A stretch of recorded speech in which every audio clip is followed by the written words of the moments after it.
not ask for better.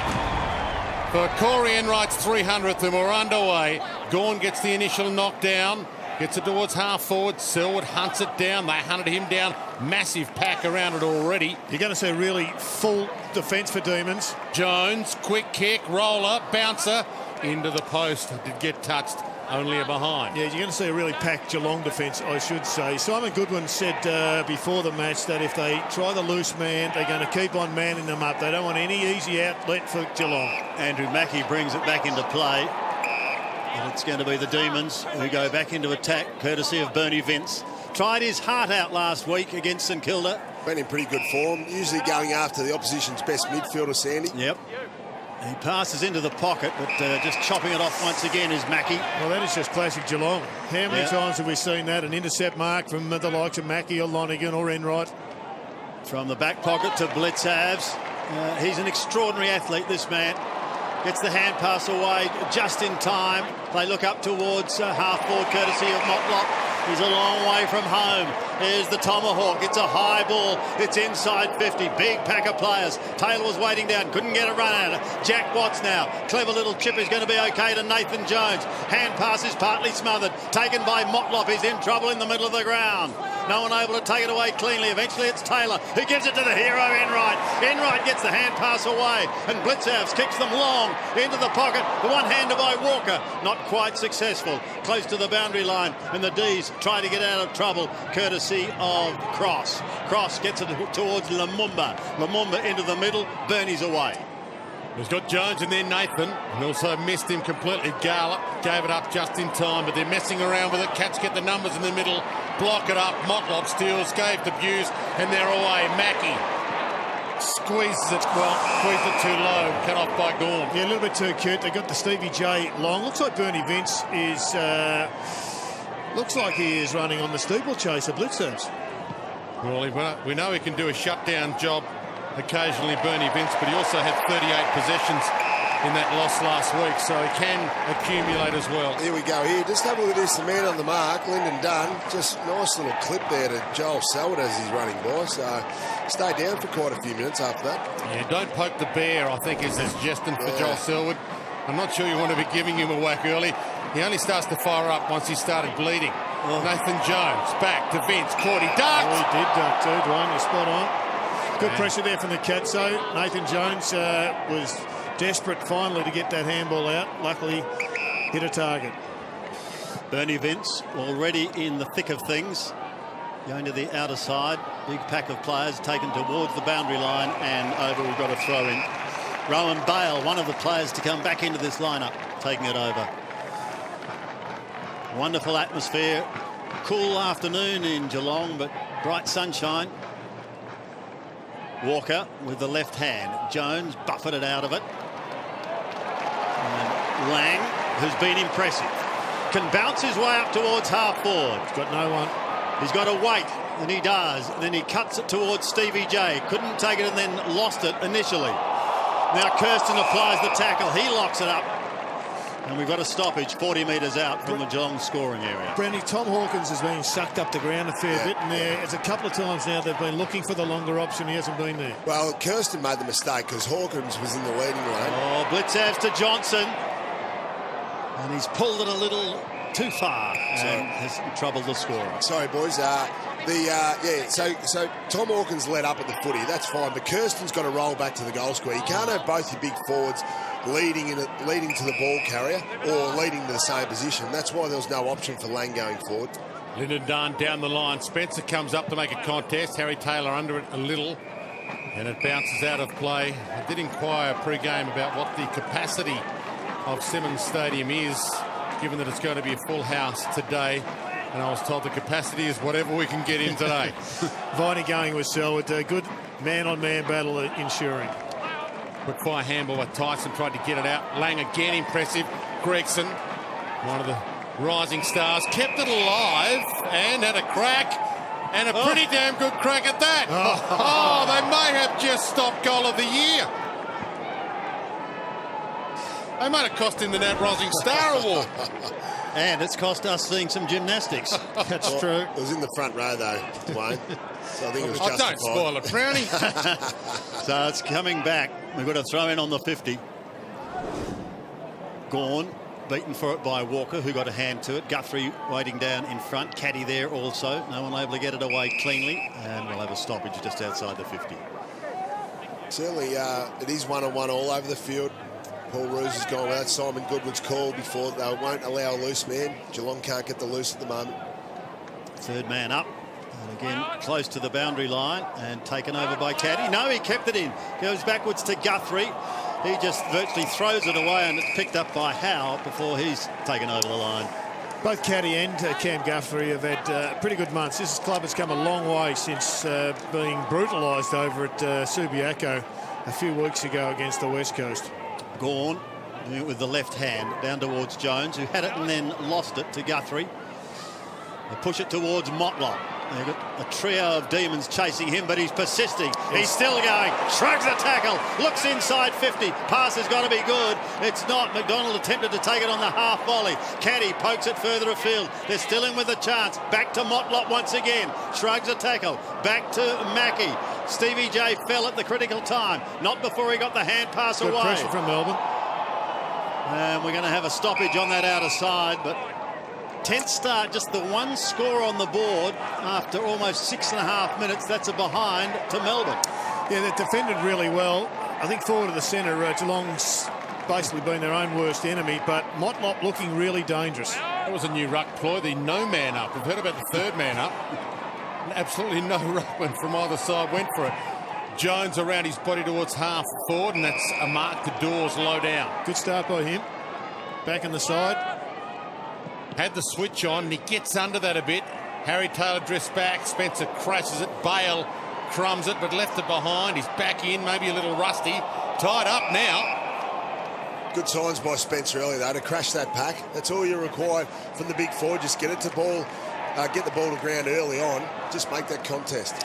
And there again, it goes up with no competitor. Down to Jones, and he wastes it on the full.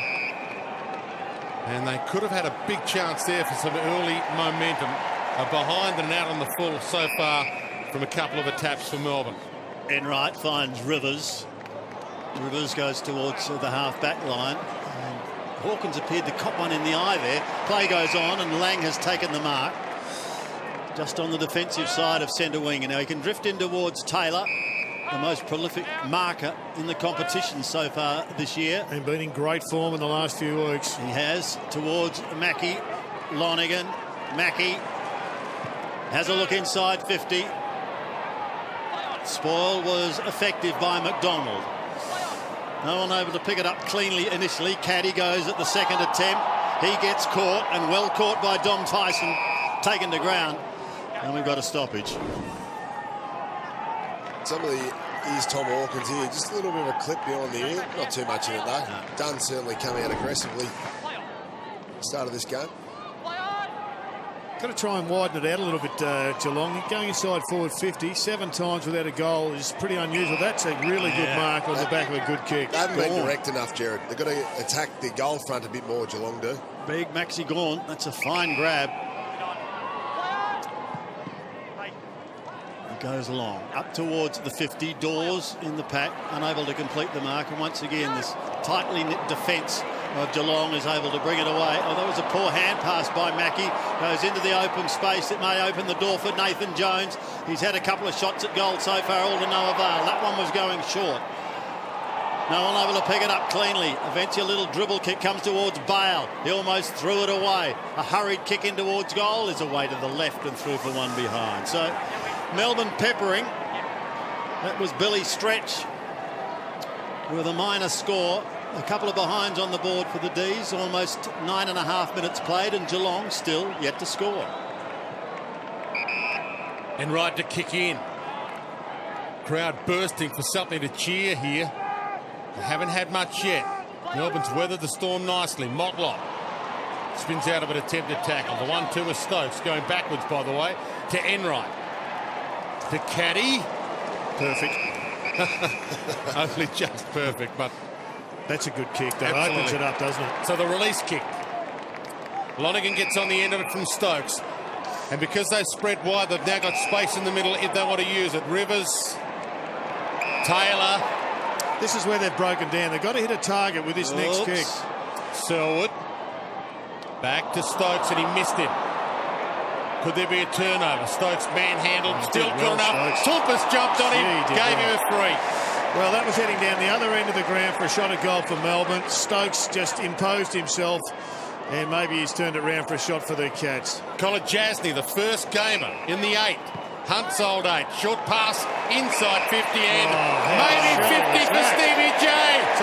He's the last bloke you want to give some momentum to, Stevie J, because he can rip you apart in 5 minutes. Well, that is most unlike Tom McDonald. I mean, we are talking about one of the finest young defenders in the game. He's just had a brain fade. That's better by Geelong. Better entry inside. This will bring the house down here. One of their favourites, Stevie J, gets the first. Well, he likes a bag against the Demons. Dwayne, he's had a couple before. He's got a 7 here. And I reckon he's thinking 8 today. Well, that's a most unusual act from Tom McDonald, who's just been in really good form last week. Had a bad one a couple of weeks ago. But, gee. It's a good kick, wasn't it, though? Great kick. It was, but it was a 50-metre shot at goal turned into a gimme. Yeah, exactly right. And great work by Stokes. It's the first time they've been a little bit more direct, Sandy. You know, they've been going too wide, I believe, Geelong. A lot more direct there. Caddy decided to attack the forward 50 because there is one-on-ones ahead of the ball for Geelong. Took them just over 11 minutes for their first goal. It's a long time as Vince sends Melbourne into attack again. Big pack of players, but Taylor is supreme in defence. He's having a wonderful season. Well, they're getting a couple of clearances from Jake Spencer. His tap work's been good. They're going with Walker in the ruck, allowing Blitzarves to stay as the second man. That kick had to be good, and it was absolutely perfect on that occasion. Now, Selwood going with the flight of the ball. Smashed away by Jenner. Picked up by Hawkins in towards Lang. He takes the mark in opposition to Vince. Cats want to move it. They got runners out wide. Leeds forthcoming in towards half forward. Mark is not taken. Blitzarves, the hand pass is good. Motlop should finish. He does. Motlop's got his first 2 in a minute. Well, it's a brilliant pack mark by Josh Walker. I mean, this is just a great mark under enormous pressure, isn't it? That's what sets up this goal. And if you look at that, that's smart play from Kirsten. Brilliant work by Ruckman come Ruck Rover. And this bloke, he looks right on today. He'd be the one if I was Paul Roos I'd be worried about right now. Yeah, definitely. I think with Geelong, though, they seem to be really leading at the kicker. I'd like to see him go a little bit longer, get Hawkins deeper in the goal square. But, you know, if you can get Hawkins, he'll bring the ball to ground. It brings guys like Motlop into the game a little bit more. But what a fantastic finish. No, Melbourne have got the advantage of these ruck taps. The Cats need to probably play man-on-man here. There's another one.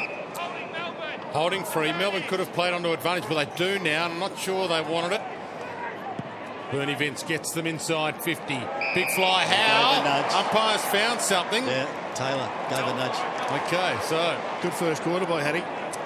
Good year, good career. Against him. It has, and this is a chance for Alex Neal-Bullen to kick his first ever goal in AFL footy. Yeah, mismatch. 182 centimetres, Alex Neal-Bullen, playing on Harry Taylor, who'd be about 195. From the same club as Corey Gregson, a Glenelg boy. Second game for him. Biggest moment of his career, and act like you've done it before, son. Great kick. First goal for him. It's good effort, wasn't it? He got pushed out of the ball early, out of the way earlier on when Harry Taylor took a mark. Harry's done it again there, but this time got caught for a free kick. We'll go down to Kingy. What do you got for us there, mate? Just having a look at the ruck changes that Geelong are doing at the moment. You can see in the middle of the ground right now we've got Blitzarves who's going in as a ruck rover. Walker's doing the ruck, but then he's pushing forward instantly, and it's leaving Spencer, who's just come from the ground, in desperate need of some oxygen because he's running with Blitzarves and he can't quite get the job done. Now that's been handed over to Max Gawn. Let's see how it goes. What an asset it is, Jared, for the Geelong coach. Yeah, it's worked really well at times this year and getting better and better as they come to understand each other. Just unfortunate Stanley out. David King on the boundary line as Brayshaw sends Melbourne forward once again. A big leap by jumping Jeremy Howe. Watts at the back, couldn't take it. Don Tyson can and kicks the goal.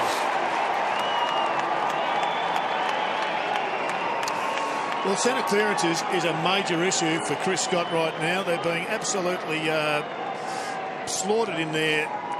The Cats, it's 4-0, and it's the quality of the execution out of the centre. They're getting unpressured kicks. There was the big jump. Nice inside move from Jack, and just gets it forward. And it's dangerous as well, Jerry. You notice the Melbourne forwards are actually huddling together. They're getting well off the front of the centre square, so there is room for the Melbourne midfielders to run out of that centre square, but they're certainly working really well together, the Melbourne forwards. They're causing a few problems for the Geelong defence.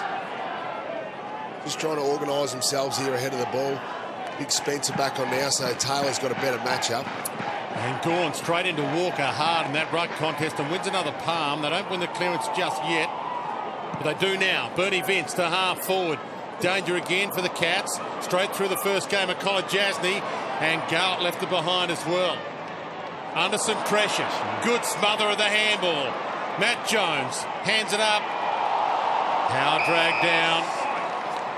And the Cats can reset for a ball up. But the Demons are on all of a sudden, and they're in front by 2 points. Goals from Tyson and Neal-Bullen, who Dwayne has nicknamed because we're down at Geelong, Scratcher.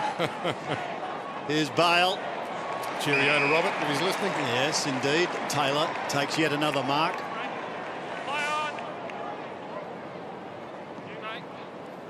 Towards Stevie J. And he, in the end, is forced to defend and just pokes it over the line in opposition to Neville Jetta. Melbourne settled in the game nicely. There was always a danger for them. It was going to be an ambush game, really, wasn't it, Jared, with a big event with Boris Enright. However, they've really settled nicely. Really good signs from the young side. Paul Roos will be very happy with it. Johnson, Caddy, in trouble. Gawn's got him. Well, the tackling from Melbourne's been first class. They're always going to go one of two ways. Put the white flag up after last week's disappointment, or be steeled by it. And right now, they are playing particularly good footy. Dawes beaten by Lonergan. Bit wasteful inside forward 50. Slews off the side of the boot, Jared, and that's going to go over the line and out of bounds. It wasn't his finest kick, but the pressure from Melbourne is first class at the moment. Yeah, it is. It's terrific. I think they've been able to show good signs in the last fortnight with their pressure around the ball. Of course, they had a really good run against Collingwood 2 weeks ago. Then last week, probably should have won the game in the end against St Kilda. Stretch got it back. Jones, poor kick. Under some pressure, though, and the mark taken by Murdoch.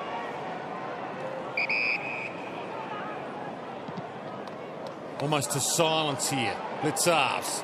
Hands on it, can't mark it. Vince took Crumb. Slick Crumb. Stretch. Jones. Blitzarves. Crowd wanted ball. Thought Jones put his head down. Motlop lays a strong tackle. It certainly is working. Melbourne are going one-on-one across the field. It's certainly hard for Geelong to get their ball movement going. We know they like to free up a spare to take those intercept marks to help their ball movement and their run and create off halfback. Walker, handball smothered again. Lumumba, some pressure on the kick. Roller into the corridor. Enright came hard. Brilliant knock on. Can they complete the deal? Done. Playing in front of Stokes. Well, he read it just better than Stokes. Brilliant work by Enright. That's why he's one of the greats. Just picks the right decision and executes. Dunn goes to the outer side. Got the call there from Jetta. Now Watts, first one way, then in towards the middle. He goes to Gawn. Just a little too much on it. Plenty of blue and white hoops there. Enright backpedaling a little, but that's going to be okay. The Cats drift it wide towards Motlop, who's been busy. 10 kicks now, 10 possessions for Motlop. The clearances are a huge problem for Geelong at the moment. It's 12-4 at the minute. It's giving Melbourne real forward half domination, but they just keep kicking it back to Geelong in their defensive half. Enright goes short to Lang.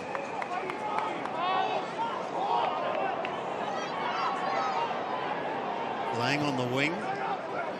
Behind a dancing Daniel Cross. Vince takes the mark. Well, that's just good body work from Bernie Vince, who also started pretty well. He's up around 10 possessions as well. He has been in good form, hasn't he, Jared, the last month? Lyndon Dunn now. He'll go short towards Lumumba. He has to beat a couple here. He's beaten one, he's beaten two, and he's away. Kicks long. This is dangerous for the Cats. The Demons have got the numbers here. Call to go. was Garlett. He does. He goes short to Jones. Jones goes in towards full forward. And one step he did play on. But they will convert the goal. Well done by Melbourne. That is Neal-Bullen's second goal, and Scratcher is on fire here at the Cattery. And Melbourne, he was obviously he got the reward there at the end.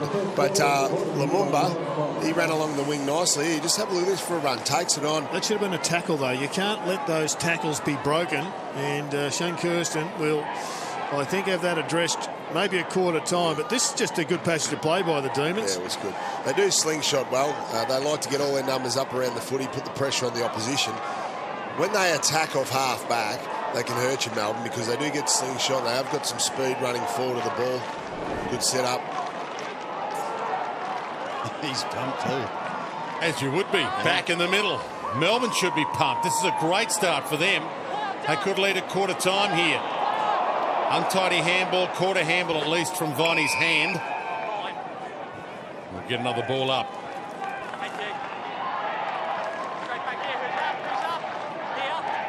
And by trying to work out who's up, so we know who the real ruckmen are and who the third men up are. You can block a third man up, but you can't block a ruckman.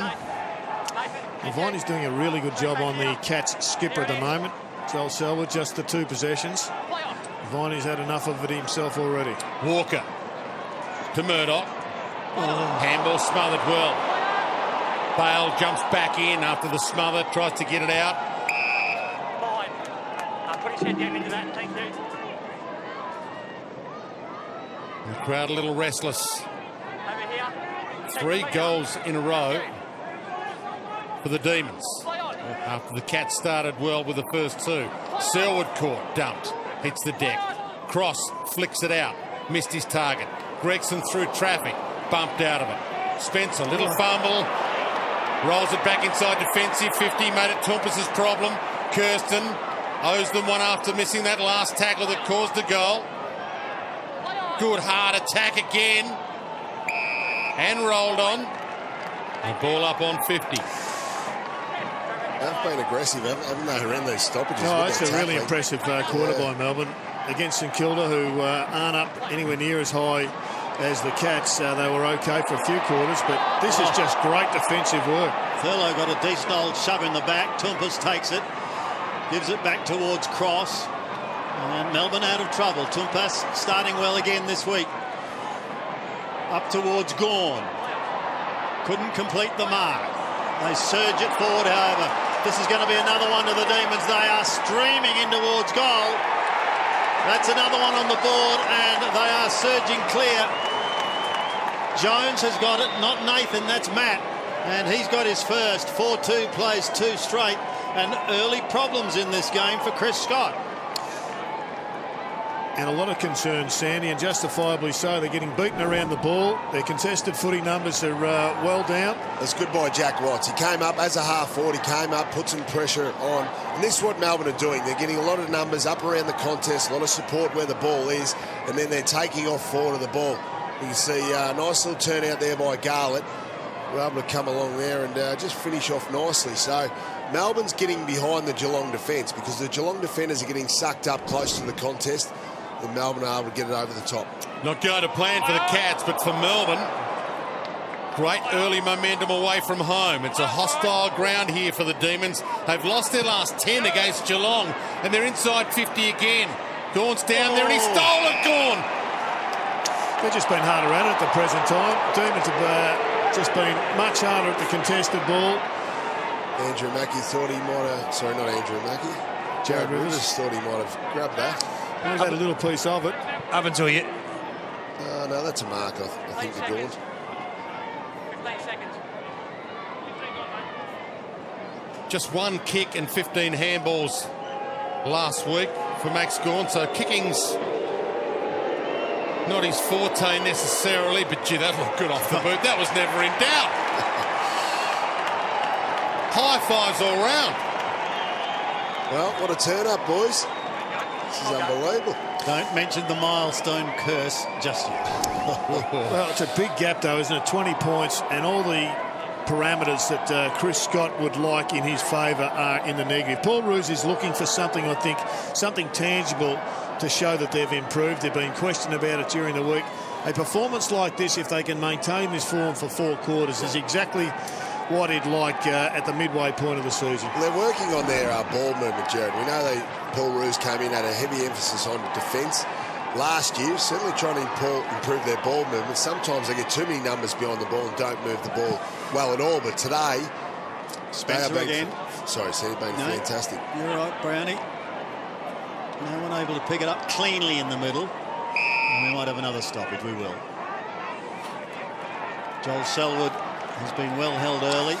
Just looking, Sandy, at the way they're lining up here, we've got 3 Geelong forwards in the forward half of the ground for the Cats. This may actually suit Melbourne because they haven't been a great counter-attack team, so maybe fewer numbers allow them to be more proficient off half-back. Comments from boundary rider, multiple premiership player David King, as Caddy is the 3rd man up. Guthrie bursts out of the middle. Good shepherding by Stokes, sees him clear and he can have a bounce. Spears it up towards half forward. Motlop gets a kind bounce. He's going to have another crack at goal and he's missed again. He's the danger man, but that's one of the first clearances we've seen turn into something viable or something almost successful in front of goal.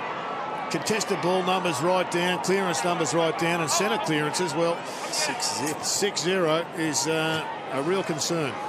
Second ball on the ground. That's why there's a delay here with Lyndon Dunn bringing the ball in. He still had space to kick to. Lumumba. 3.5 minutes left, and you hear a pin drop here. It's absolute silence. Murdoch. Hands on, Blitzar, the flick down, and it rolls out of play. It's been a long time since Melbourne's had a win here at Simmons Stadium. It's been over a decade, 2003, since they led a game down here at quarter time. And 19 points the margin with 3 minutes left to play in the quarter. Well, they've put Blitzards into the ruck now. Vince, another possession. This one won't count. Turnover. I mean, the ramifications here of a loss for Geelong may not be found or felt until round 22, but they're just on the cusp, getting some good form, trying to solidify a spot in the 8. You can't afford to drop a game against the side at the bottom 2 or 3 in the ladder. Well, Jared, a win today would actually put them into the 8. Mackie, forward of the centre. Goes up towards the 30-metre line. Dunn fists it away from Hawkins. It's just not working, Browning. Those kicks inside forward 50. They're leaning too far out from goal, Jared. They're Johnson, outside 30 metres. Claimed, not before he got it away. Caddy's in trouble. Kirsten's also, slung to the ground was Jordan Murdoch. Fans not happy that he hasn't received a free kick for that. In fact, it's gone the other way. And listen to Catland. Well, it's only a question of whether it was taken high. Viney, the recipient, they're on towards Dawes, who takes a fine mark. Back in the lineup this week, Chris Dawes. He's an important player for him. He gives him that forward target. He likes to work up the field, give him a strong contest. It's good signs early from him. Heading towards Spencer and co, but is it Gawn that comes over the top? It is, and he plays on quickly, the big man. Going down towards the half-forward line, and the numbers going with Geelong, Kolajasny towards Rivers, and they're out of strife. Mackie played on. He did. Wanted to get the handball away initially. Now has to take the kick. Spoilt down towards Nathan Jones. He copped a clip, but he plays on straight away. He goes back again for the old 1-2, and he puts his side inside Garlett. 50 towards Spencer. Couldn't take it cleanly. Taylor will clear once again, and he does with a hand pass. Furlow heads wide. Great kick. Absolutely. Enright was there waiting for it. To the big round of applause. See, Jeppy Garlett was dangerous at the back of that pack, just did not drift behind. He just crept out there. Just crept out there on his own. Let his man go to the ball. And the Cats get a bit of momentum here. Hawkins used his body, got a free, took the mark anyway. Seconds tick down. We're down to 40. Spending some time up the field, Tom Hawkins. Kirsten led in the race for the ball by McDonald. And it's kept alive by Kirsten. Gave it inside. Stokes. Guthrie. Burns them off. Opens up the angle and nails it. What is it, about 40 seconds to go with Melbourne? I'm not sure, but it's cost them another goal. Just a great passage of play by the Demons, but a lapse of concentration by Melbourne. That had to go over the boundary line from Tom McDonald. A little fumble and a nice decisive piece of play by Cam Guthrie gets them back on the scoreboard. Much needed goal, just their third for the quarter. Still chasing tails as far as the Demons are concerned. 32 plays 19. Wasn't quite sure, Tom McDonald. He didn't want to give away the deliberate out of bounds, did he? He just wasn't quite aggressive enough with the tap. I think you sometimes just got to be aggressive. If you fumble, but you can't let the ball get behind you. He's scored. Big Maxi's away again. They've got 20 seconds to do it, Jared. Up towards Spencer, but he couldn't take the mark. Enright defends, defending grimly, and Stokes stands his ground. He takes the mark. Well, we've seen centre clearances dominate this round of footy. And once again, Melbourne's domination has led to a healthy lead at quarter time. Indeed it has. Siren prevents Stokes from adding to his stats, and at quarter time it is Melbourne showing the way with an exciting term. Now, there was a 50-metre penalty paid. You can hear the umpire say, do you want to have a shot? Well, he's going to need to roll it. 5 in from the back of the square. He'd want a torp that is going to roll a considerable distance. So Lyndon Dunn is sprinting back to the goal square as we speak. He's going to be kicking from 80 metres almost. So they did the right thing, though, for the stats and did kick it, Sandy. Yeah, that's exactly right. It's quarter time. Big term by the visitors, Melbourne, trying to spoil Corey Enright's big day. Well, they've spoiled the first quarter, 5-2-32 to the Cats, 3-1-19. It's the Demons by 13 points. As the second quarter gets underway, this Geelong crowd is somewhat stunned. How could this be happening on Corey Enright's day, they say? Well, it's early days yet, but it's been a positive start by Melbourne. Enright had 8 disposals in that first term. A chance for them to go forward again. It was initiated by Blitzavs towards Selwood, who's just passed Billy Goggin as the number of games as captain for this club. Here's Motlop. He certainly showed some spark in the first quarter. Centering ball is good towards Stevie J. He couldn't complete the mark. He asked for a free kick. It wasn't forthcoming. Viney started the hand pass procession going. Cross gets hammered into the ground illegally, and he's got a free kick. It was a little bit hot. I saw Joel Selwood get a kick. Just his third for the day. He's in need of a major lift if the Cats to get back into this. Stevie J, some half chances gone begging. And this one just a little bit over exuberant. They know to shut Selwood down. Got the 3 Brownlow votes against Melbourne last year when the Cats won that game by about 15 goals. Lumumba.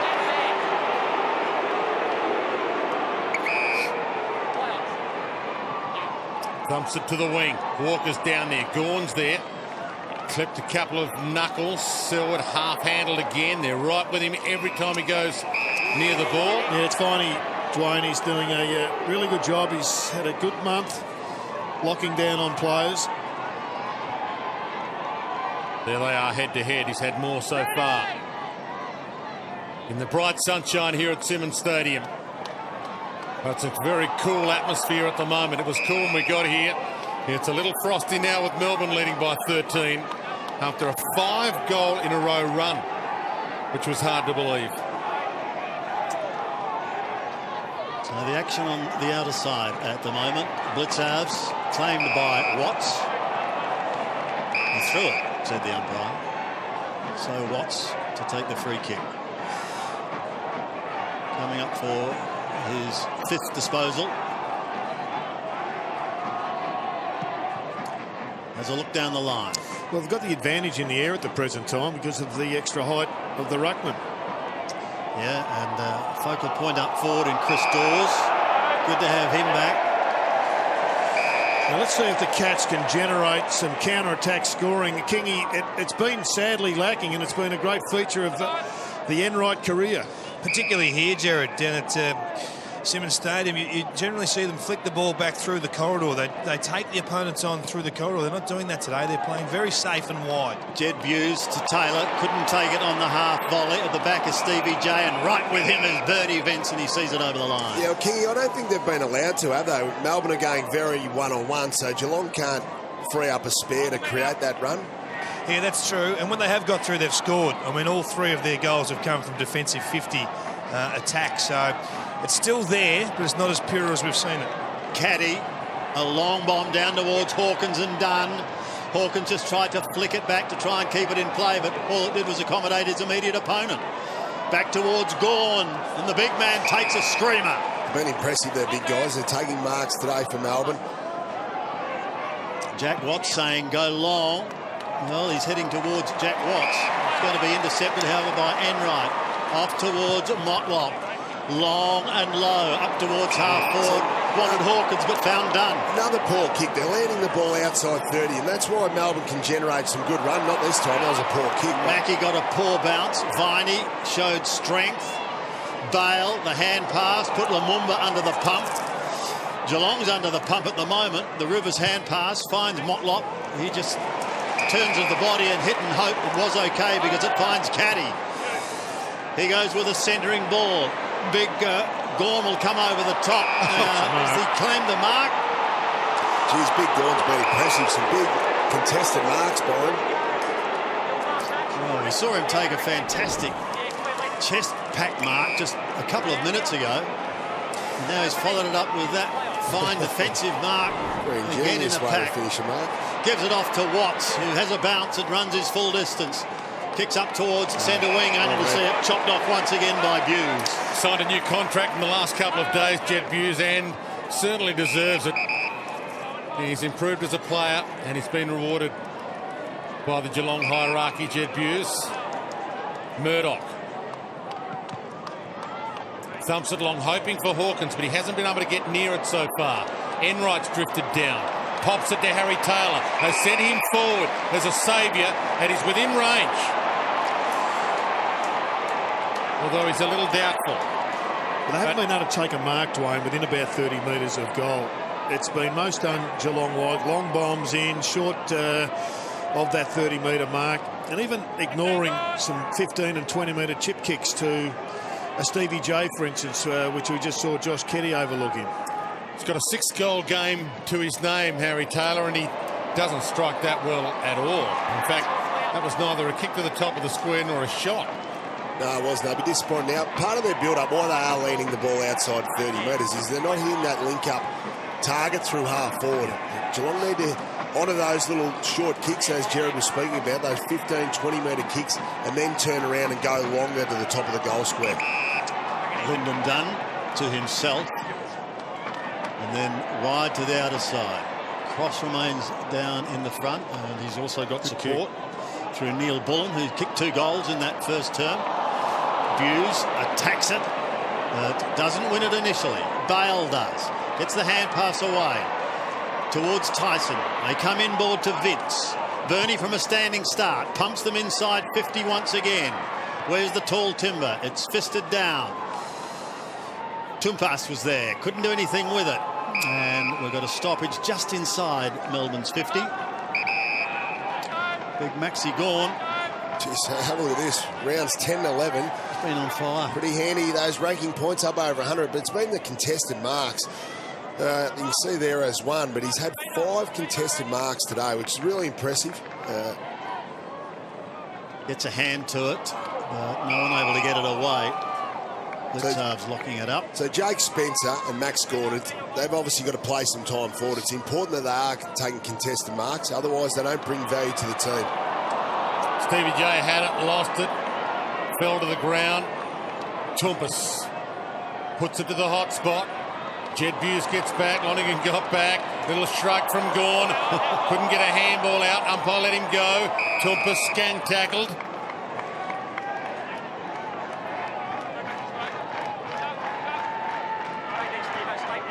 Umpire's barking the instructions. congested. Walker, third man up, knocks it down. He knocked it straight to some Demon players, though. Bernie Bent, stand start, got plenty on it. On the goal line, marked by the ex-Demon Rivers. Disappointed that he missed Jimmy Tumpus, who was on his own about 30 metres out from goal. Caddy, now Johnson can go. He's got some space to weave some magic. Can he find a chest? Gregson, you know he wants the 1-2. Jono, he'll go down and try and feed back onto it. Gregson goes short. Hawkins looks up. Kirsten's playing out of full forward. Doesn't go there. Goes to Guthrie. That's better, though. That helps their link up. And now Caddy, he's got Buse outside. Not normally having a crack at goal from defence.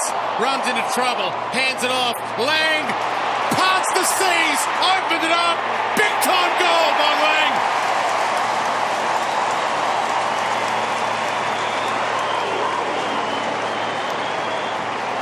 Boy from Colac Way, Darcy Lang. He's had a pretty good start of his AFL career. I like this move, though, boy.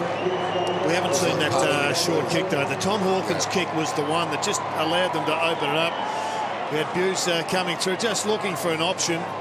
Finally, there was one there, and the finish was superb.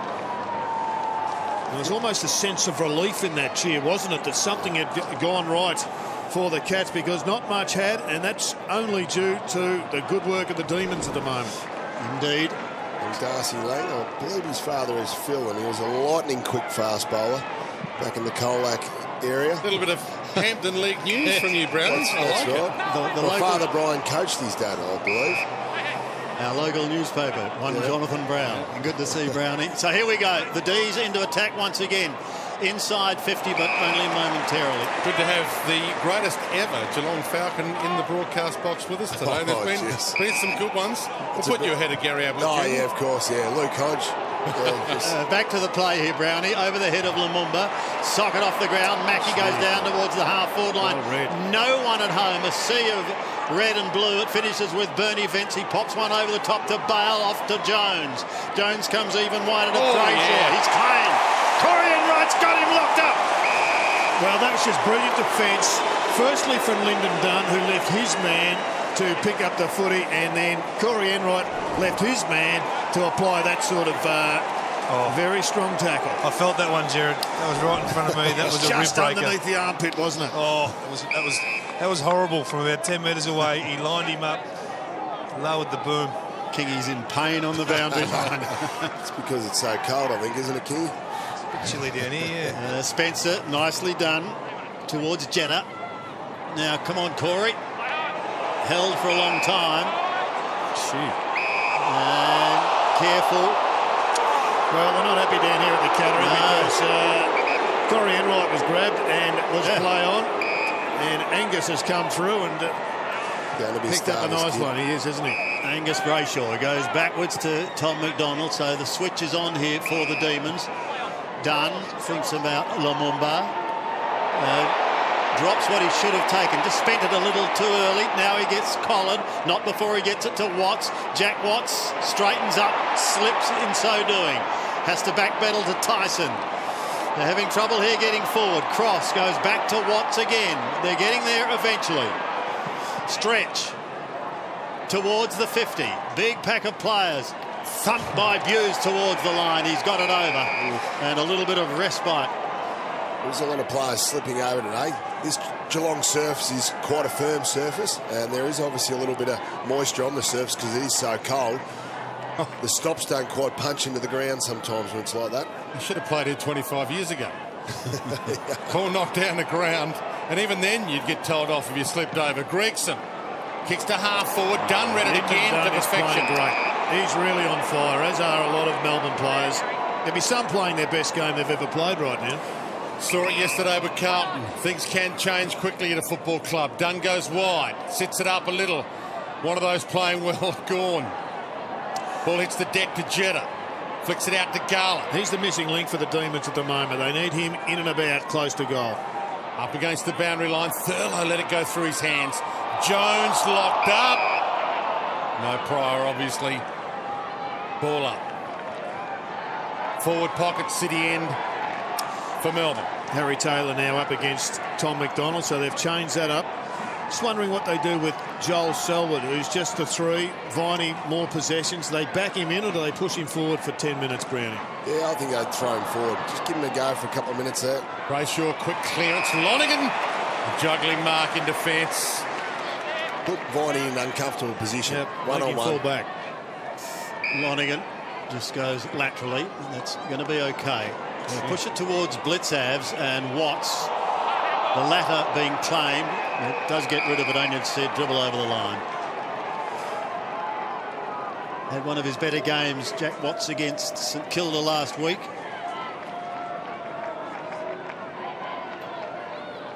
Picked up 11 disposals so far today.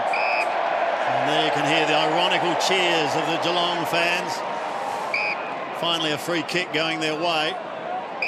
Yeah, free kicks aren't the worry for Geelong at the moment. It's contested footy. Gregson goes up towards the half-forward line. Now, who's waiting down? Thurlow is there. He's collared. Taken to ground. Ball spills free. Close to the boundary line. Going to be kept in play. The Dom Tyson hand pass was good. It finishes with Lumumba. He's got someone screaming for it wide, and that's where it heads. To McDonald, who's had a hectic 3 weeks. He goes up towards centre wing Lonigan. Just too much strength on that occasion for Chris Dawes. Centering ball, and then he's let it all come undone. And they may pay a hefty price. Jones takes it from Neal-Bullen.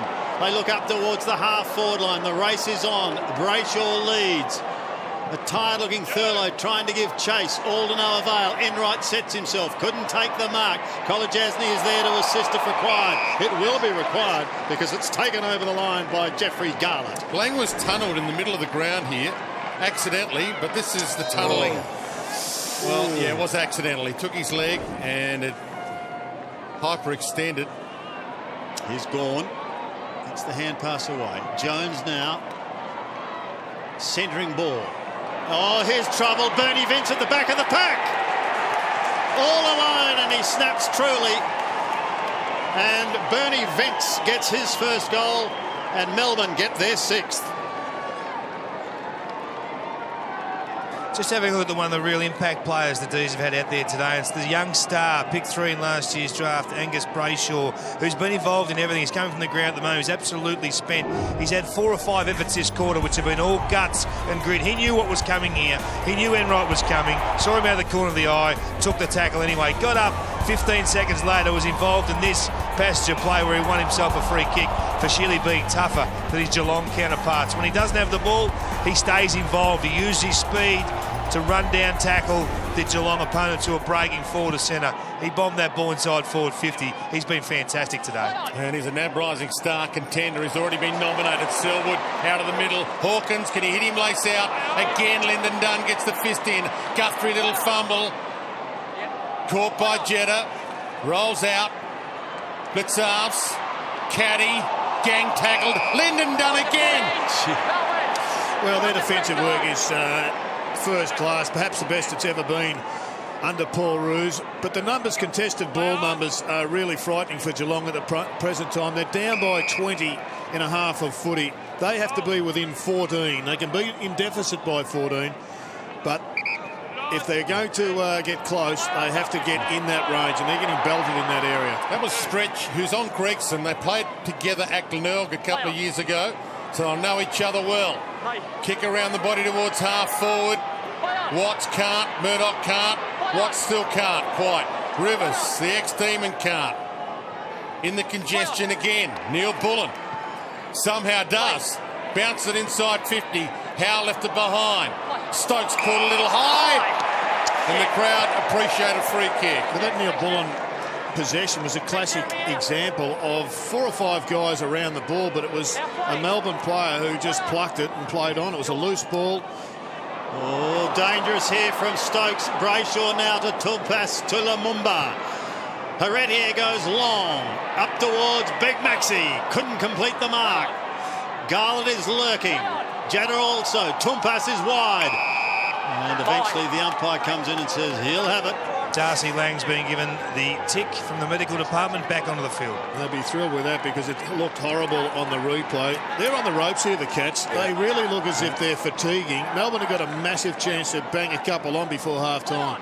Brayshaw locks it up. He's a hard kid, Brayshaw, isn't he? Yep. Again, another crunching tackle. Gets up a little bit sore, but Fixed up Stokesy, that he's up and about again. the Melbourne insiders really rate him. And Brayshaw. Vence got a hand to it, but that was all. Taylor down the bottom. No one able to get clear. Now, here's a hurried snap, but it is wide and away to the right by Matt Jones, who kicked the goal in the first term. But that one going out of bounds on the foot. But he's still got the release handle. I mean, there's some shocking signs here for Geelong. Brownie, if they don't turn this around, it's not going to be much celebrating tonight. Rivers heads wide.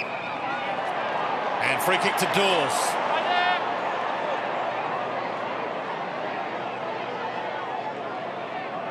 Tries to assess the options. Shields his eyes from the sun. Heads long. Free kick's been found. Holding. And it's a Melbourne free. Now it's been rolled through. It won't be allowed to advantage. They're going to have to force Max Gawn to kick it. Oh, geez, isn't he causing some problems? Max Gawn. He's been fantastic. And we're talking about the contested footy numbers, Jared. Geelong are right down, and a lot of it's to do with this aerial contest. They've either taken contested marks or got free kicks in the aerial contest. Hit outs to advantage. Hit outs to advantage, really hurting them. So the big blokes have been fantastic for the D's. That's what he has ahead of him for his second. And that's delightful. No, just missed. Just missed. It seemed to be an optical illusion. I thought it was a goal as well. The parallax error got us, Brownie. That's right. We hear coaches, Brownie, we hear coaches talk about ground balls, the importance of ground ball. They make up 70% of what is contested footy, and they're handsomely being beaten at the moment. +10 Melbourne at ground level. They're tougher. Right, kick goes down towards Walker, who's pressured to the line. I like their physicality at the stoppages too, King. They're always arm across the Melbourne midfielders. They're really taking it to Geelong, who seem really reactive and on their heels. It was almost a falcon. Tupas couldn't take it cleanly, neither could Tyson. And Harry's back in defence. Kirsten. No one able to pick it up. Viney eventually with Selwood sees it over the line. It's interesting, the tactics, Kingy. Jack Watts, he's being picked up by Harry Taylor, and as soon as he gets an opportunity, drags Harry as far up the ground as possible, trying to get him out of that intercept marking area. Gets him out of Then using his smarts and his speed, Jared. It's a really good battle for positioning. Taylor wants to lay off him, but he can't. Yep. Tyson a little stiff there. Did it with the one hand and finished up throwing it. Selwood betwixt and between. And he's looking up to that forward line. There's no ballistic movement at all. So Lonergan sends it forward. Oh, this is just really good tactics by Melbourne. You've got to pay due credit to the way they've enacted these tactics. Spencer and Gaunt, gee, are they providing some headaches? Blitzarves. Marks on the outer side as the shadows start to lengthen across this ground. Guthrie. Call to go again. There's no confidence in this Geelong lineup at the moment. And that sums it up. The disposal. Very poor. And Tyson takes the mark. Tucked in the back pocket, underneath the scoreboard, which isn't looking good for the Cats. Good grab. That's better by Guthrie. Thinks about the middle. Thurlow. Wastes no time. That's better. That's better. Stevie J thought about going on. It was a lot better, wasn't it? They got the ball inside that 50 to 70 metre zone, and then they went long over the top. And that's where you got one-on-one contests. Stevie J was able to get behind the Melbourne defenders. And this is where I think Stevie J needs to finish his career. It's where he has the greatest impact. Within about 30 metres of goal, you can get Tom Hawkins up the ground and be the centre-half forward.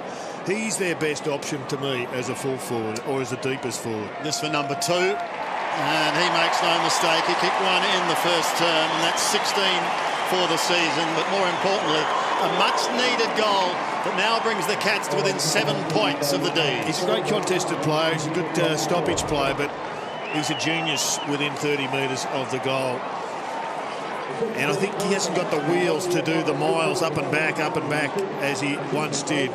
But he's still got the wheels to outthink and outsmart his opposition. And just to emphasise your point, Gerard, you're making about him being a full forward, he needs 4 more goals to pass Billy Brownless and become the 3rd greatest goal kicker ever for the Cats, behind Gary Ablett and Doug Wade. So he is one of their greatest ever goal kickers, Stevie J. And we just saw him man beside man against Jeddah. He's probably got 10 or 12 kilos on him. Yeah. I mean, one-on-one in the square, you're going to back Stevie J in every time. There's that matchup. Especially given that his midfield days might now be beyond him. But he could still be of great value. Selwood. Great possession. Been a good value the last couple of minutes. Gregson. Walker. Not quite Kirsten. Oh, he's jumped on as well. Crowd screaming that he's hurt. Long kick. Mackie in a one-on-one. Neal-Bullen, Mackie. Mackie, the experienced. Colin Jasny, the first gamer. Free kick, Melbourne. It's against Vince. No, it's against Blitzars. Bernie Vince was dragged down in the middle, and the Demons will now take it from either the wing or the middle.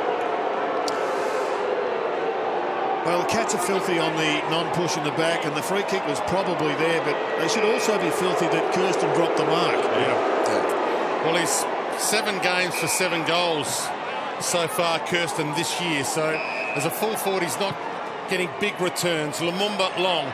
Mackie to try and pick it up. He doesn't go up in the end. Mackie stayed down, maybe to his detriment. Viney hooked it too far. Goal line, kept alive. Garlett, slippery as ever, brilliant as ever. Jeremy Howe's goal, that one. It was such a great spoil.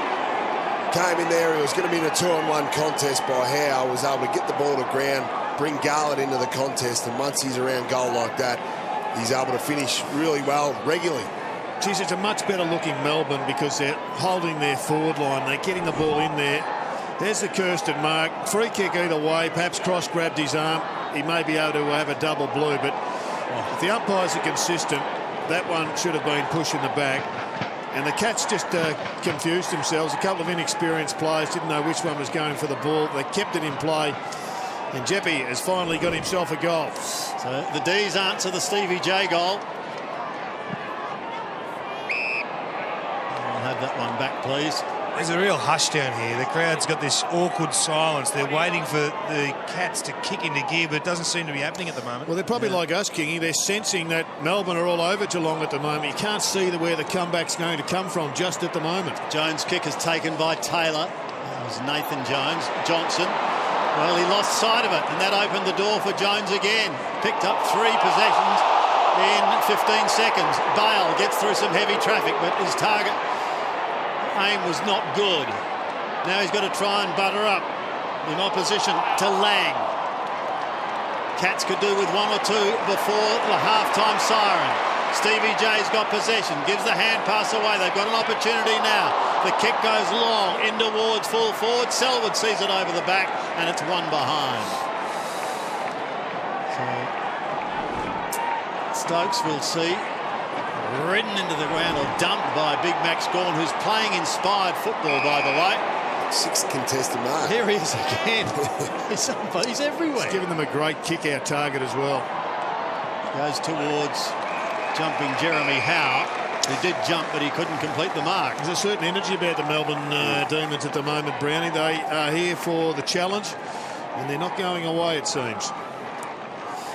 2.5 minutes remaining in the quarter. Blitzavs trying to do the work from behind. Jones trying to lock it up, but the ball spills free down towards Cross. He had it and then he lost it.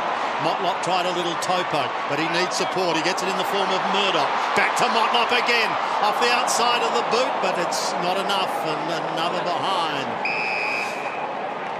They're just scrappy inside 50s. Yep. He'd be really he's scratching his ear there, Scott. He'd be scratching his head trying to work it out.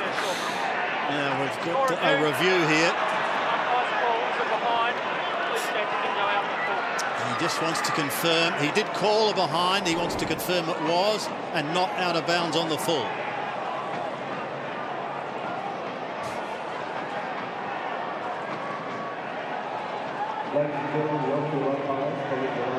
Good luck from that angle. Yeah.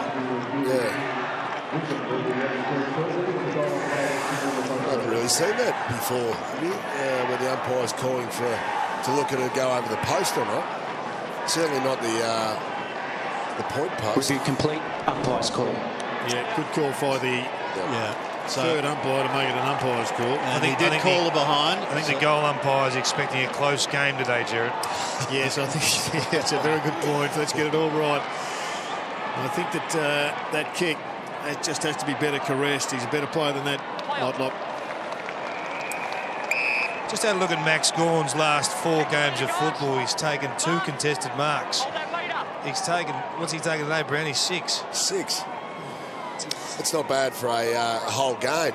I think the frustration from Melbourne supporters, though, is everybody thinks that this is what this guy's capable of, and it hasn't been on display often enough. Stokes heads to full forward. Hawkins! There's the hands they've been after. Well, it's a great kick to advantage. I mean, it took enormous skill for Hawkins to break free of Lyndon Dunn, who's had a terrific game to date. But he did it with great timing, and the kick was superb. Yep. And I don't think we've been able to expose Dunn to this situation enough today. Hawkins inside 30 metres, one-on-one, able to use his body strength, and he outsizes Dunn as well. So we need to see more of this. 2 goals from just 4 possessions last week, so he hasn't had massive numbers lately. That'll boost his confidence. They get the crowd back into it. 1 minute left to half-time. Well, they're hanging in the Cats. They're not playing great footy. Melbourne are playing probably the best footy they can muster just at the present time. And they lead by 5 points away. So the Cats will still give themselves a genuine chance of getting away and getting back on top and having it come to a victory. But this Melbourne side doesn't look like it's going away at this stage, Browning. No, they're here to play, that's for sure, Jared. We just see it was a nice mark, it was nice body work. Hawkins was able to keep his outstretched arm back onto Dunn, so Dunn couldn't quite wrap him up, I suppose. Hawkins was able to get both arms free. Really good lesson for young forwards there to keep the defender off you. Back to a 5-point ball game. Nathan Jones pokes it out to Viney, who goes with a hurried high left foot. Taylor underneath it. And that's one of the few times they've had that spare. And it went straight into the very capable hands of Harry Taylor. From halfback, Taylor trying to get the Cats another goal before half-time. Kirsten appears to have recovered. Guthrie shrugs the tackle. Stokes pops it over the top to Johnson. Runs into Lumumba, not before he gets his kick. Long in towards full forward. Smashed away towards the boundary line, however, and we've got to throw in. Right forward pocket. 30 seconds left. 30 seconds for the Cats to try and score while they've got in their attacking zone, and the fans sensing this. Can their side lead going into the long break? Almost thrown down to Motlop. Couldn't take it. Out the back door it comes. Caddy had it and lost it. So too did Viney. Now an opportunity once again for the Cats, only momentarily. Nipping in very quickly was Garlett. It comes out wide towards Enright. Enright somehow gets it out to Stokes. Stokes goes short, and that's going to be okay. It's about an 8-metre kick. Guthrie goes laterally. Precious seconds ticking away. In fact, they're going to run out of time because here's the siren. It's half-time, and the Demons go into the long break with a 5-point lead. An absorbing duel, a day where Geelong came to this ground to basically celebrate a hero. There are no celebrations just yet. Knee Rico, ACLs. So it does take a bit of time, but the big man is up. Early stages, third term, lays a high one. And the challenge would have been set to the Cats centre square players. It cannot continue. It just has to go the other way, and they've started with a win. Blitzar's a mongrel towards half forward. Beat Lumumba. Well played by Caddy. Breaks away, finds some space, gets under it a bit. Stevie J, will he go up? Stayed down, tried the fist. Viney the crumb.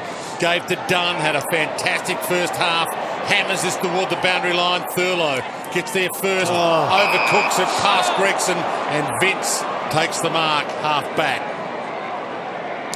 Tommy McDonald in the wars. And part and parcel, Brownie, of becoming a better team, even a mid-range team, is you've got to learn to play 4 quarters, and that'll be the Paul Roos mantra. You've got to play this game out. Yeah, exactly. Well, they've got the opportunity of charging forward again towards Hawkins, who takes the mark 40 out on an angle that isn't too severe for the big man. Well, they've had the footy in their control since the opening bounce of this third term. That was a much better kick. Repeat entry, and they got some space. And this kick to take the lead for the first time in the game.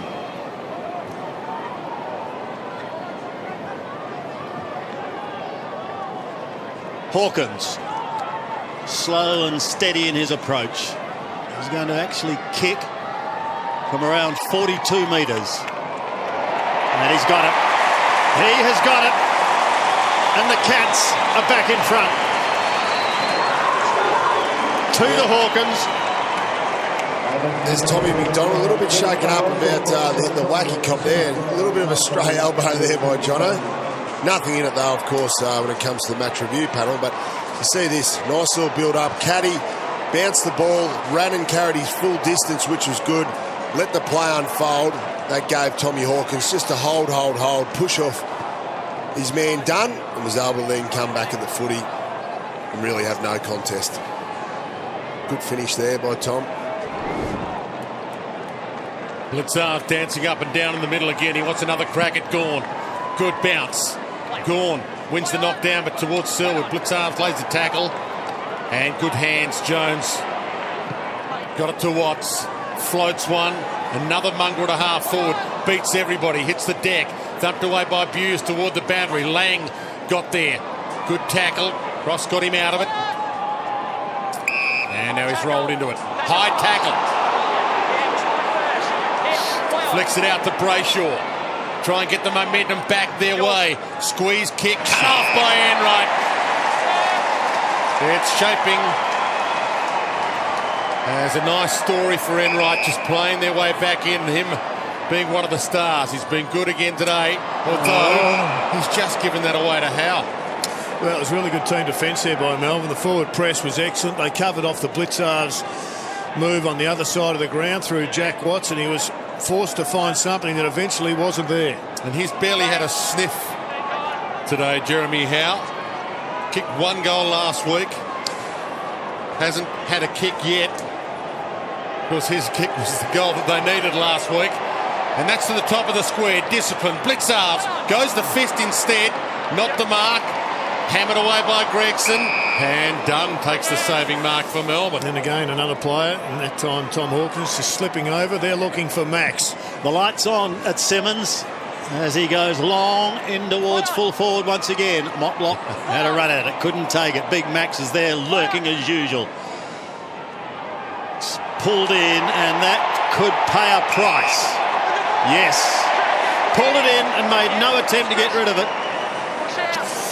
Saw Jones, copped a whack to the tailbone. Probably one of the worst spots to get hit. Yeah. So the Cats hanging on to this slender 1-point lead. First time they've led since the 14-minute mark of the first quarter. And Tom Hawkins up the ground, as you can see, which leaves Stevie J as the deepest forward. His man has left him. Selwood almost threw that away. And now getting a free kick for holding. Looking forward to that contest in the second half. Bonnie's been good on Selwood so far. Poor kick, and look at Brayshaw. Storm through the middle. One bounce. Long and low towards Big Max. Thank you very much. No, it's Spencer. It's Co-Big Man. This is really important, Sandy, that the big guys can go forward and take a mark. The two genuine ruckmen, over 200 centimetres in Gawn and Spencer, but they've been able to take marks in the forward line today. Yeah, that's where they bring real value to the side. If Gawn doesn't get you, Spencer will. And that has happened today. He's directly in front to regain the lead for Melbourne, and he does. Spencer gets his first. But the big news for Melbourne was the intercept across that half-back line. Angus Brayshaw, he read it best. It was a horrible kick, not sure where it was going. He outread two really experienced players. He did. There's the kick. I'm not sure where Joel was heading it to, whether it was a long kick or sometimes players who lead change the direction at the wrong time. But he just outread it, he read it magnificently, and Spencer has not let them down with his shot at goal. You can just see there on the commentator cam the movement of Spencer. He did well. It's really good leading patterns there by Dawes. He ran up past Spencer. Spencer realised that he was too close to the footy and was able to run back deeper to goal. This one could go the distance. Good clearing handball by Viney to Vince, and he thumps it. Spencer coming hard. Crash back of the pack. Howe, Mackie got there in front of them. Went to ground though. Neal-Bullen kicked a couple already. Centres it to Tompus. Still a chance. Tyson, Tompus, Tyson, Tompus outside of the boot. Cut off by Buse.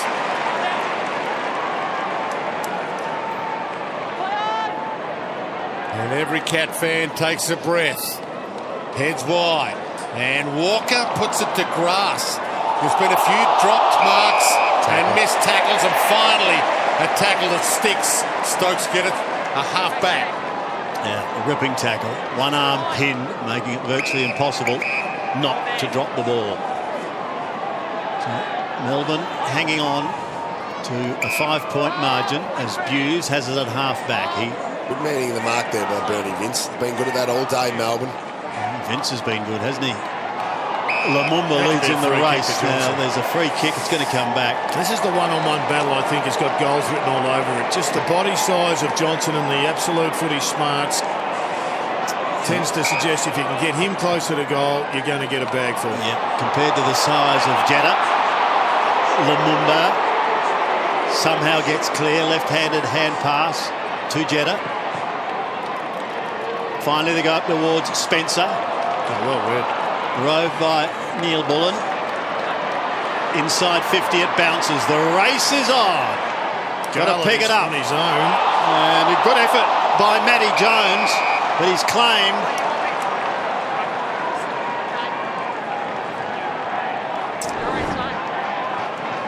Pinned to the ground like a wrestler on the canvas. Good decision by the umpire. So thrown up. Melbourne still threatening. Tompus again. He had a blinder of a third quarter last week. Can he emulate that feat? And there's a goal. Matty Jones has kicked another one. Or is it going to be reviewed? He may think this has touched the post. We'll have to wait and see. I believe it's a goal. Just want to make sure it wasn't touched before it crossed the line. Okay. So a review. Umpire's call is a goal. Please check the ball wasn't touched before it crossed the line. Initial look at that, looks like it'll stay a goal, but certainly no protesting from Geelong or.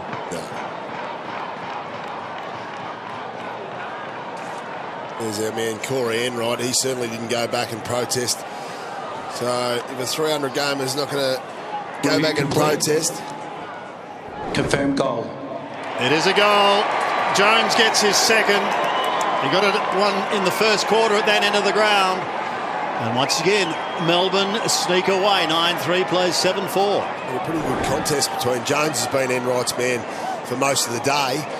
Probably playing as a defensive forward type role. So he's able to get his second goal there. So Morris will be disappointed with that. Mistake though. I mean, these handballs just aren't going to plan. Good pressure once again from the Melbourne forward line, creating the opportunity.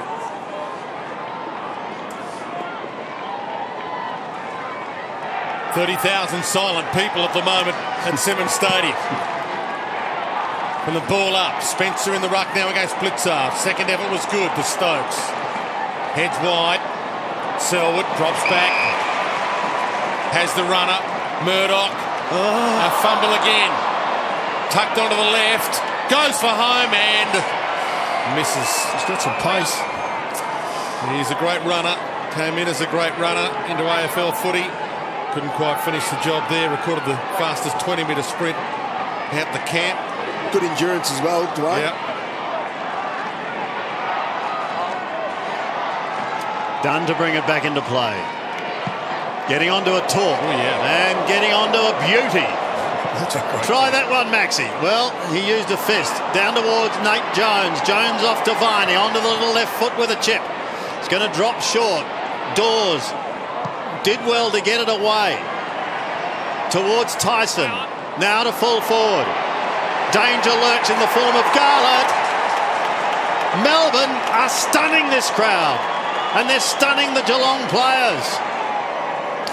Yeah, they are, Sandy. They're making some quick moves off half-back, and that was set up. Lyndon Dunn with the big torp. How good was this? It's travelled 70 metres.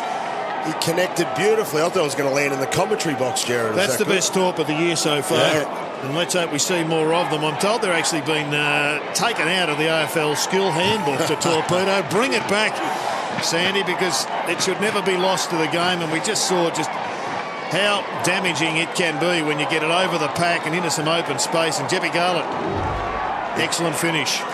They've had 17 opportunities coming out of that defensive 50, and that's their first score. So it shows you how good the talk was.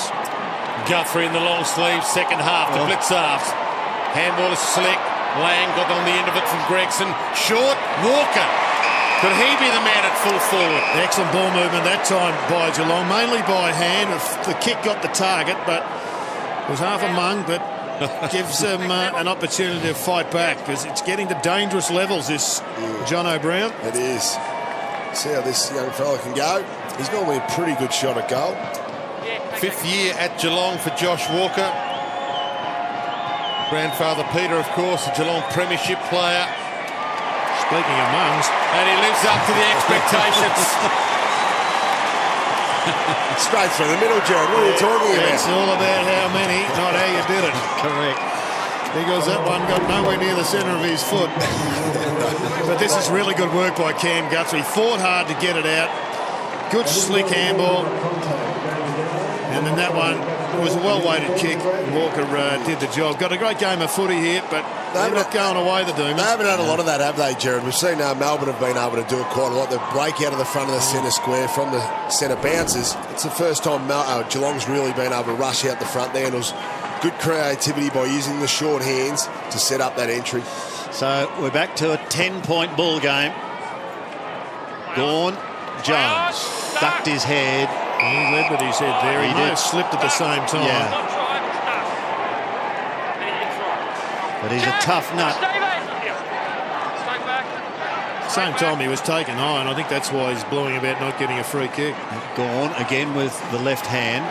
Tyson well smothered by Stokes. Blitzarves now. The hand pass put his teammate under enormous pressure, Stevie J. No prior. Good on, sorry. Good. Move on, mate. Move on. Move on. Stay back. On the meter. Leading disposals players, Vince, Jones and Viney. 3 Melbourne boys heading the way. Bernie having another big day. And that's another contentious one. You could argue he was leading with his head.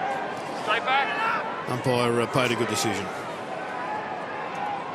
Gawn trying to flick it out the back. And now it's gone against Blitzarves. And Jones finally wins a free kick. Just about every player in the front half of the ground. Selwood affects the spoil, pushes it over the line. But they're just hanging on by their fingertips at the moment, Geelong. Nothing clicking for Corey Enright's big day as yet.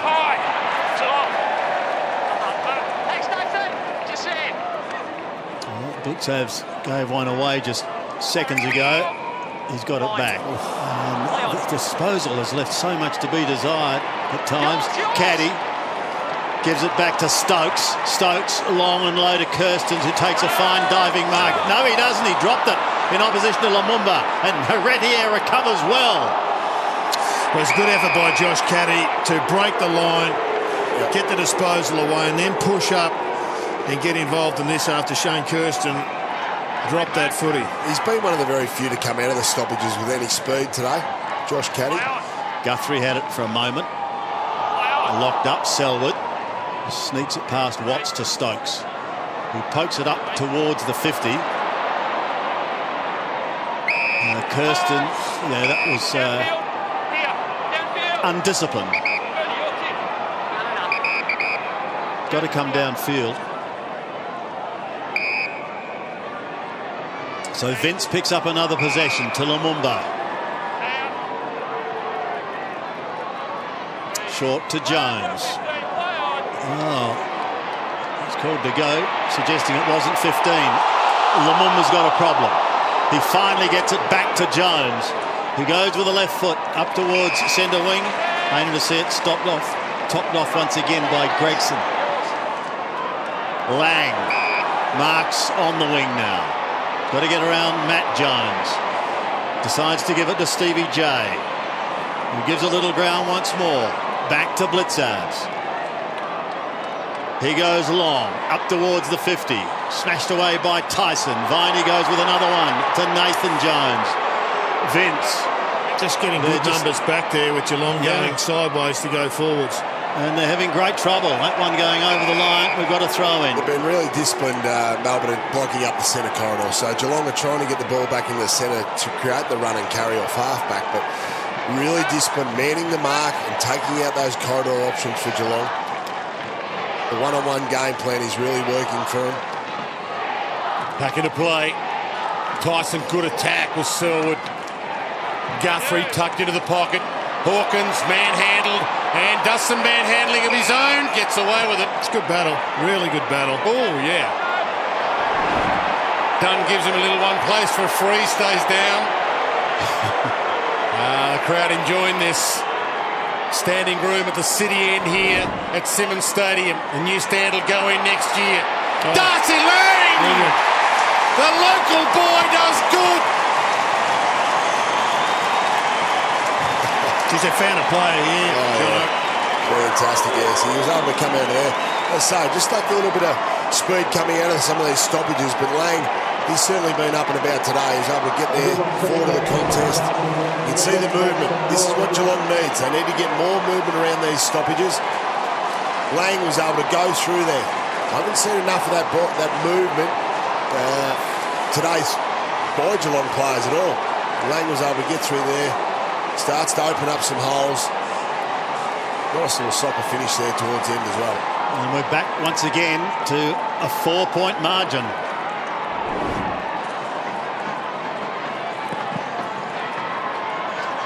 Spencer. Second attempt by the big man. But it's stolen out of the middle by Selwood. Starting to find some of the football. He decides to go for home. Magnificent kick. Wonderful mark by Kirsten. And he'll go back to try and kick the goal that once again regains the lead for Geelong. Well, once again, this time was out the front of the centre stoppage. It's been the last two, hasn't it? I think they got the first and then the last two. Yep. And they've also, for the first time today, got in front in the contested possession category for this third term. And Shane Kirsten, he's had an average day, but he can have a very big moment. 7 goals coming into this game for the season. Hasn't kicked one to date. He's amended that. Kirsten's got his first. Cats regain the lead. Yeah, terrific. Led by the captain there. Burst out of the front of the centre. Bounce. And that'll be worrying Paul Roos. He'll be in the box there at the moment, talking to his midfield coach, saying, what's going on here? Now, that was just a fumble. Bad mistake by the ruckman. When you come out like that, it's a bad damage. You've got to hit a target, don't you? And they went longer to the top of the goal square. When they have got the clearances, they've come out, and some of their entries have just been nowhere near deep enough. However, this time Selwood, the captain, at the right moment, goes long there to a one-on-one contest. Selwood v Viney has been an interesting one. You see Kirsten there, the goal kicker. They're still going with that one. Selwood maybe starting to get back on top, certainly this quarter. Yeah, he's kicked back a little bit, as have the Cats. They lead by 2 points. Bouncing ball for Stokes. Modlock wants the corridor. Goes back to Blitzarves. Stevie Johnson leads up the middle. Dangerous kick to take on for Blitzarves. Goes a little safer. Furlow. This is the situation we're talking about. Melbourne have been very good here, one-on-one. They're not allowing any free Geelong players, so Geelong end up having to kick the ball long. The one-on-one is Rivers against the taller Spencer, who outmarks him. Well, they're just going to have to come up with a better solution than that, aren't they? Dunn thumps it back. High kick. Gawn's down there. Got a hand to it. Off hands, end right. Toes it nicely to Motlop. Caught, but got the kick away, and that's a perfect kick to Rivers. The crowd starting to find their voice.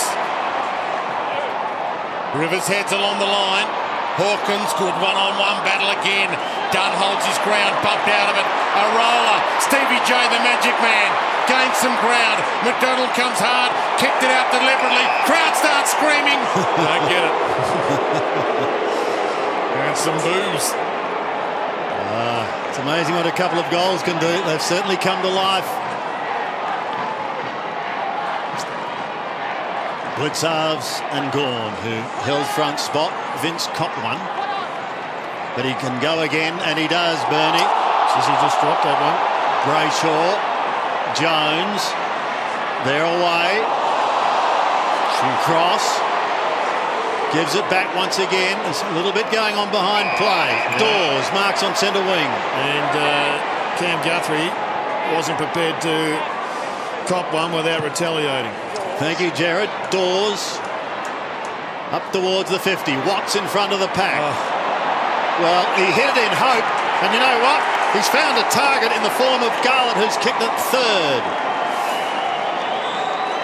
Well, he's been floating out the back, almost as if it's an instruction. Just get it. You'll know that Jeppy Garlett is going to be running hard forward, and it's worked a couple of times. Cam Guthrie, it was essentially a bump more than anything else, so there'll be nothing involved in that rather than just the penalty. But it was... Sorry. But it was really just the response to what he was dealt with a couple of seconds earlier. They've been really sloppy, the Geelong defenders today, I think, Jared. They've allowed their men out the back too many times. Yeah. Well, look at that Garlett. He's free, 25 metres out from goal.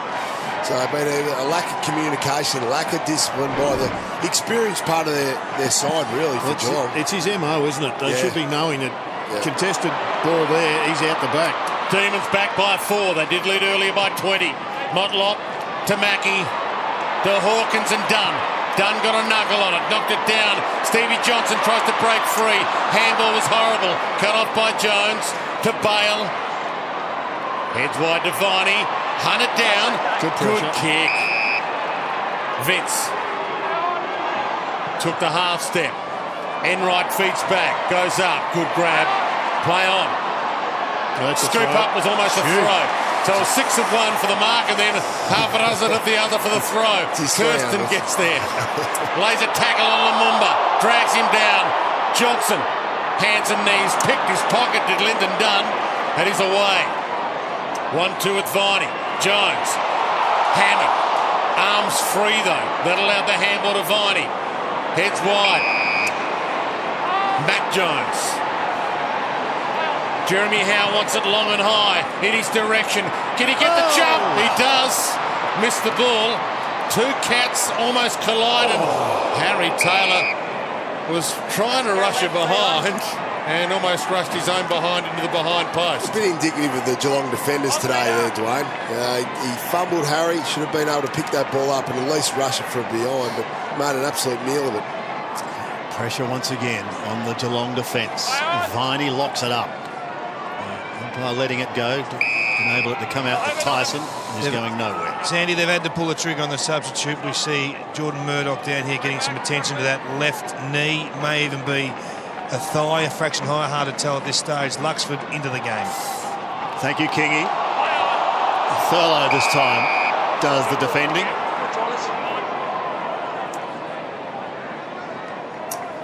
Sun setting on a beautiful day here in Geelong. Every day's a beautiful day down here in Geelong. Lights are on. Super salesman.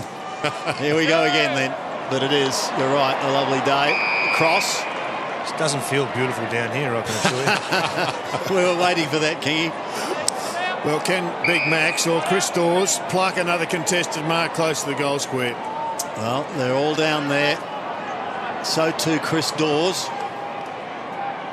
He goes in towards full forward. Howe there as well. Dawes tries to steal it with strength. Can't get away.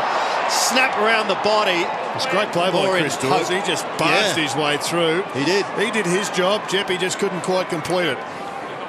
So just the one behind as Thurlow will bring it back into play. The margin now 5 points. And belted over the line by Spencer.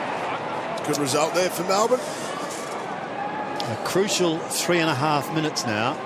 They need the captain, Teddy. And Jared, they need the captain, Brand, to stand up. Joel Selwood, they've gone to him many times, but boy, they need him in this next 35 minutes. And speak of the devil, here he goes, taken high, and will be free kicked. He wants to get on with the job. Again, his handball is astray. Brayshaw is claimed. A cry of bull goes up around the arena. All to no avail, though. Kids and Geelong like that handball is indicative of their play today. Just been sloppy with their skills.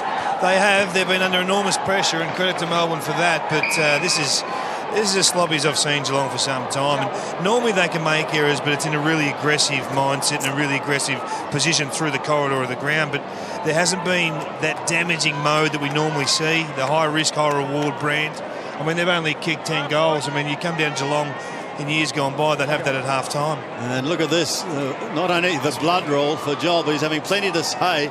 It's been a good battle. It has. He's certainly lifted in this quarter though, Sandy, hasn't he? He's got 12. He's up to 12 disposals, which is still very low by his standard at this stage of a game. But he had to lift, and he has. But they'll require more yet if they're to get out of trouble here. Here's Luxford just on sub. Can he provide? He's only in his second AFL game. So it's going to be tough for Michael Luxford. He's had a couple of goals kicked on him, Lyndon Dunn, but geez, he's played a good game. Yeah. Harry Taylor floats in Hughes with a big fly. Brayshaw, he just knows where it's going. Kicks inside 50, he reads it so well. Gawn gets there, run down by Rivers. Turnover, kick around the body, looks pretty good. Kick around the body, looks awesome. 3 goals for Neal-Bullen. In his second game, either this kid can play or he's having a Matthew Dellavedova moment. He may be the goods. Well, he is the goods on today's performance, that's for sure. Really big fly there by the Geelong defenders, but again, going back towards goal, they've been able to create a few of these options. The Melbourne forwards have been really good at getting the ball to ground and bringing guys like Neal-Bullen into it. Also, Garlett, they've been able to create a few snapshots and goals. It's been set up by the big man. Nice finish as well. Scratcher having quite a day at the Cattery. 3 goals to Neal-Bullen. We said this was a crucial 3.5 minutes for Geelong. Well, now it really is. Blitzavs out of the middle, swung in a 360, goes back towards Lang. They dash clear now. Here's an opportunity for the Cats inside the last couple of minutes. Stevie J, first one way, then the other. He's beaten one. Goes with a kick that's going to be good. Gee, that's great vision. And Motlop didn't let him down, and he'll go back now and try and answer the Neal-Bullen goal. You called it, Jared, too early. Maybe Stevie Johnson out of the goal square, and he did. That's what he can do. Not only take marks, but he can create and set up other forwards as well. But that was a magnificent kick. Waited to the advantage of Motlop. Just came back, mark on the chest. Good effort.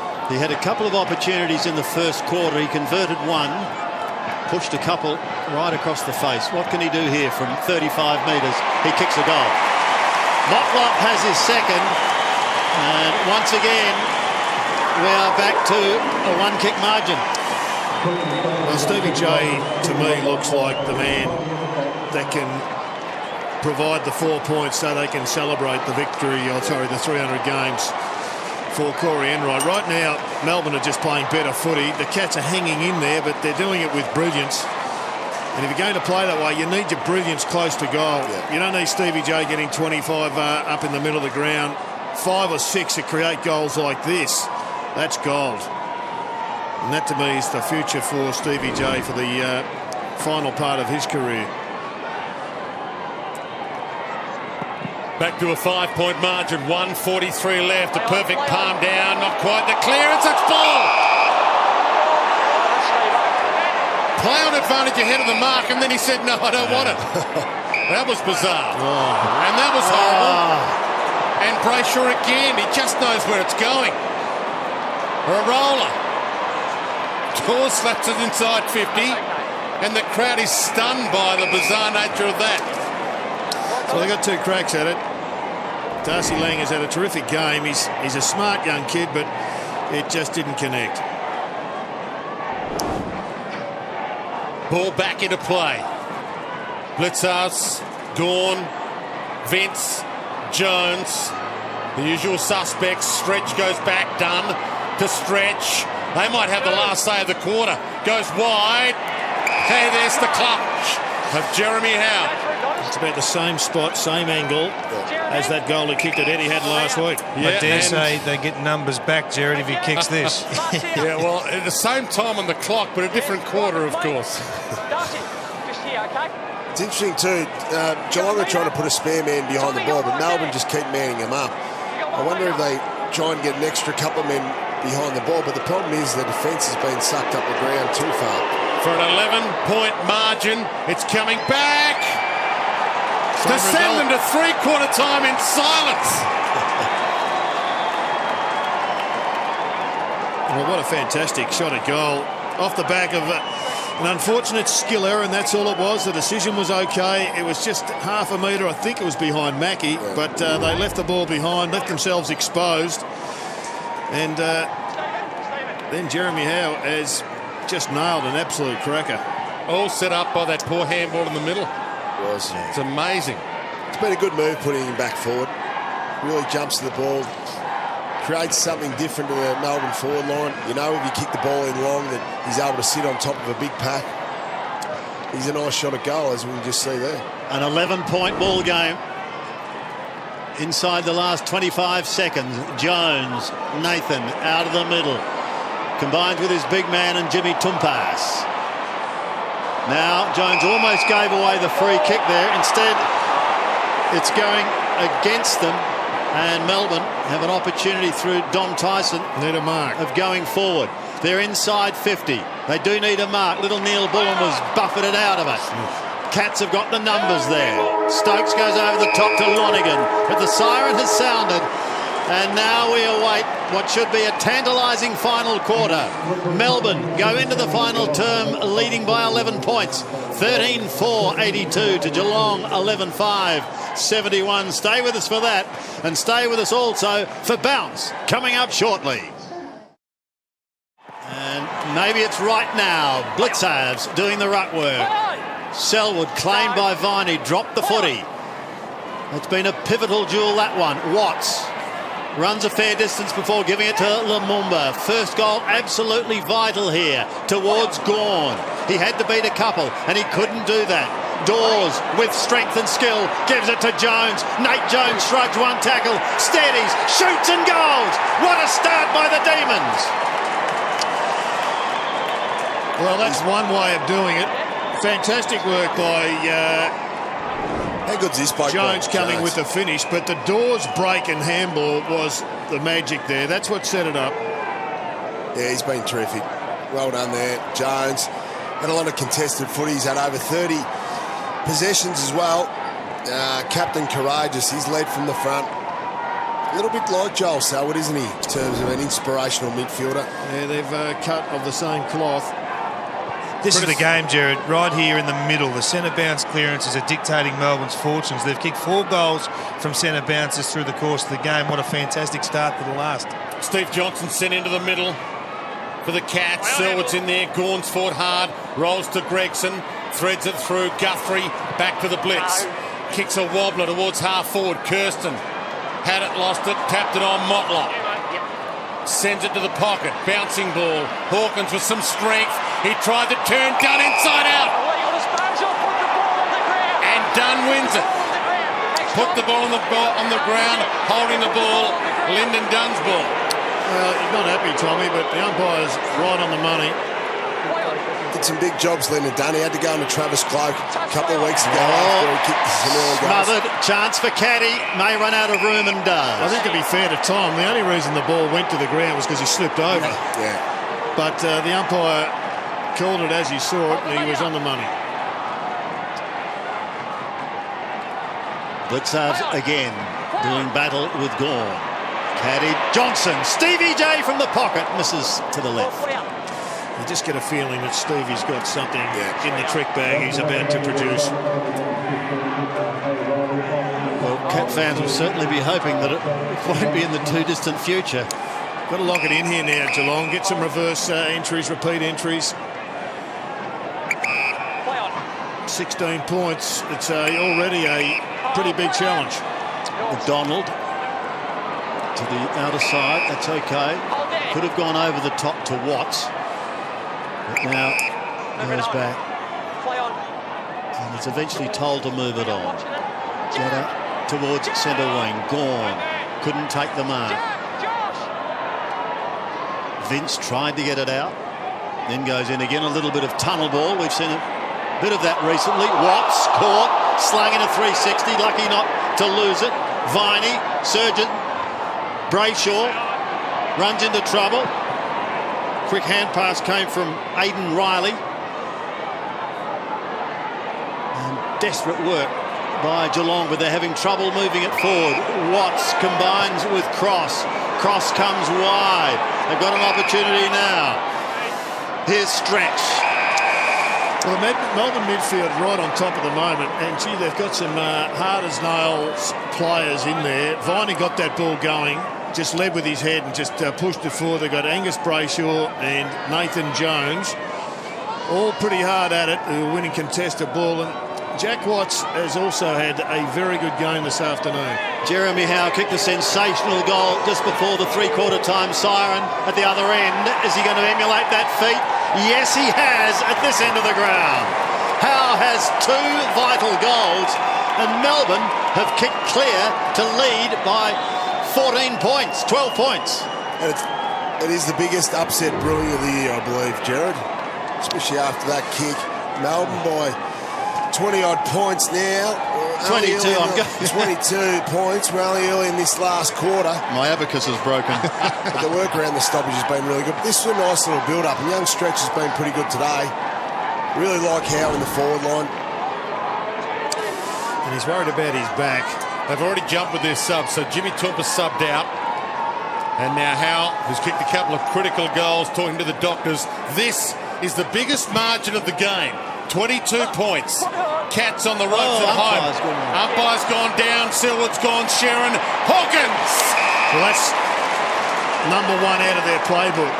Selwood out of the middle, onto the Hawkins' chest or arms. He goes back, kicks a goal. They're going to need a couple of nice, easy ones to get themselves back into striking distance. I know there's 16 and a half minutes to go, but this is a massive kick in the context of the game.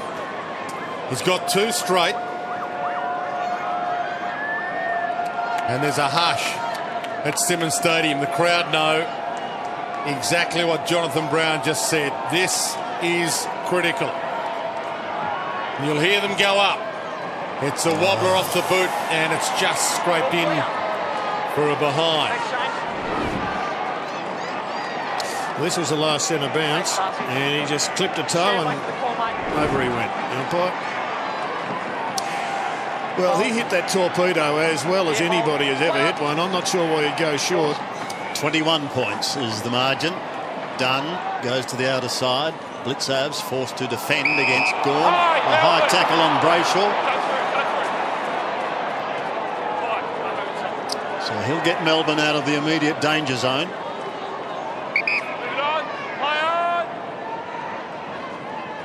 He goes short. It's okay to Bernie Vince. 29 disposals, another big day for him. Nathan Jones has had 32. They're the 2 most prolific for the Cats. Tommy McDonald now.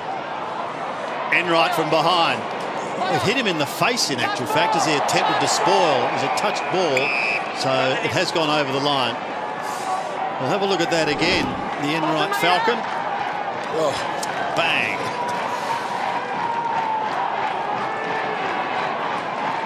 Well, that's been a rarity over his career. Blitzavs and Gorn again. And Geelong could be Gorn again, who knows?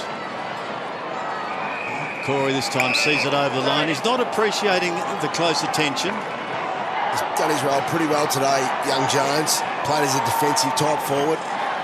Kicked a couple of goals. Yeah. It's pretty rude in your 300 that somebody goes out to stop you when you're playing on the half-back line. Disgraceful, isn't it, Jared? Tyson at the bottom of the pack. Gawn through his legs. Up towards Corey right now. They all go to ground. Comes out the back, but no one's able to get clear. Rocking and rolling, and eventually the umpire comes in. We've got another stoppage. And he needs a better highlight for his 300th game to be replayed forever than the ball hitting him in the side of the head. Good attack on the ball there by Aidan Riley. They're really fighting hard for this 4 points. Tyson inside, stretches. Billy Stretch, 18 years of age. And boys, there's some Glenelg representation from kids in this game. You got Neal-Bullen, Billy Stretch, Jordan Murdoch, Corey Gregson, throwing Andrew Mackey if you're talking about Glenelg players just in this game alone, and he lines up with one of the biggest kicks of his life. The Cats are at breaking strain. How cool was that kick? Great work. Great finish by the young fella. He's been pretty impressive today. A couple of the young fellas have been really good in front of goal. I really started thinking, look at this stoppage now. Geelong have got a lot of numbers around the stoppage. They're starting to get desperate here, whereas Melbourne are holding their width, holding their structure around their forward line. So there's a lot of free players for Melbourne there, and that's created by really Geelong's desperation. They're all trying to get in around the contest, getting sucked in too tight to win the ball. You've got 3 Melbourne players inside their own 50. That was a good conversion, but Tyson's left foot bullet was magic. And he's another one of those midfielders that Paul Roos is trying to rebuild this club around. The biggest margin in the game, 27 points. No one able to get cleanly away. Look at Viney, like a bulldog in there. Motlop out the back door. Can he produce some spark? Ducks and weaves and dodges and kicks up towards the half-forward line. Hawkins was his target, but he's not going to find him initially. Lyndon Dunn will head for the wide-open spaces. Mackey is there. His hand pass is partly smothered. Not a memorable day for Andrew Mackey at the moment. The Walker hand pass is okay, but a beautiful smother. Mackey may get another chance. He lays a good tackle. Ball goes to ground, and we've got a stoppage on the outer wing. How good's Brayshaw? He's a fantastic young kid. He is really making life difficult for anyone else trying to win the Rising Star Award. Yeah, you've got Cripps, you've got Hogan from Melbourne as well, but I tell you what, Brayshaw could well be the guy to beat come the end of the year. Not putting a foot wrong at the moment. And neither of the Melbourne recruiters in naming him as their pick 3. Ball tossed in the air. Cats are almost running out of time here. A tie-up. 13 and a half minutes left, 27 points, biggest margin of the game. Stunned crowd. Look at the faces. This isn't what they came for. They came for the celebration. Vince. They've won the last 10 against Melbourne, the Cats. They just don't lose to Melbourne, especially at home. Blitzarves. Walker.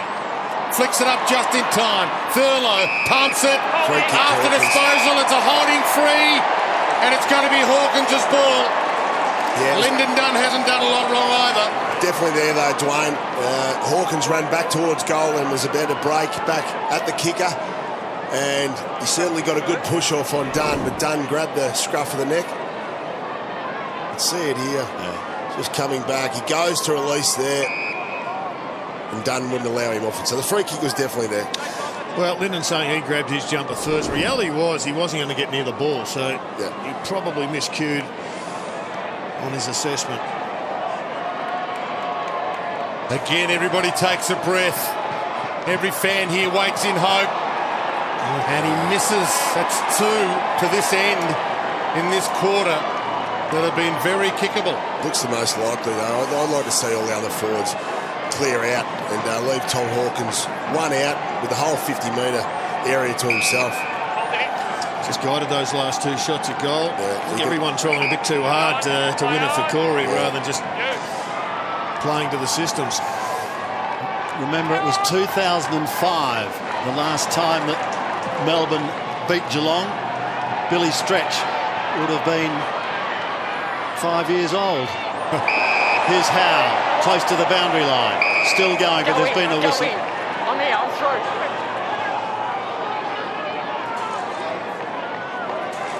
So Rivers to take the free kick on centre wing. Hawkins from behind steals it. Kingy, you're down there amongst the crowd. What's the mood like? Oh, it's very quiet down here. There's almost an air of shock down here. No one knows what to say. They're not sure whether to abuse or clap. But the one thing is the energy's gone. The energy is out of this game at the moment. The Cats need a spark. Just where they can find it.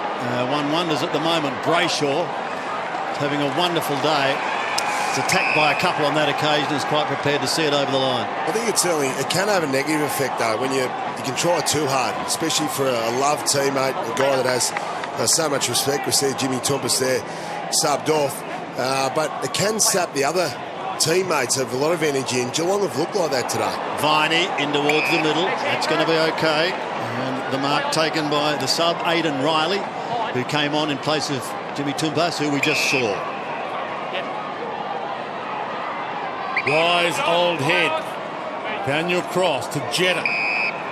Holds it up. They tick a few seconds off the clock. Halfway through the quarter. 13 and a half gone, 11 and some time on left. That's a good kick and a really good work to open up that corridor and to find it. Viney takes them on, drives it wide. Gone. Big pluck. And a great game from him. Just puts it up in hope. Where's Jeremy Howe? Can't get the run up. Enright does. Howe the crumb. That's a throw. He threw it up in the air and then dumped it and then towed off the deck by Garlett. Almost through for a goal. That would have hurt. And look at that. An absolute full house. And they are stunned. They are at the moment, and time is rapidly becoming a factor. 10.5 minutes remaining. Ball is on centre wing. Fought back really well, Tom McDonald.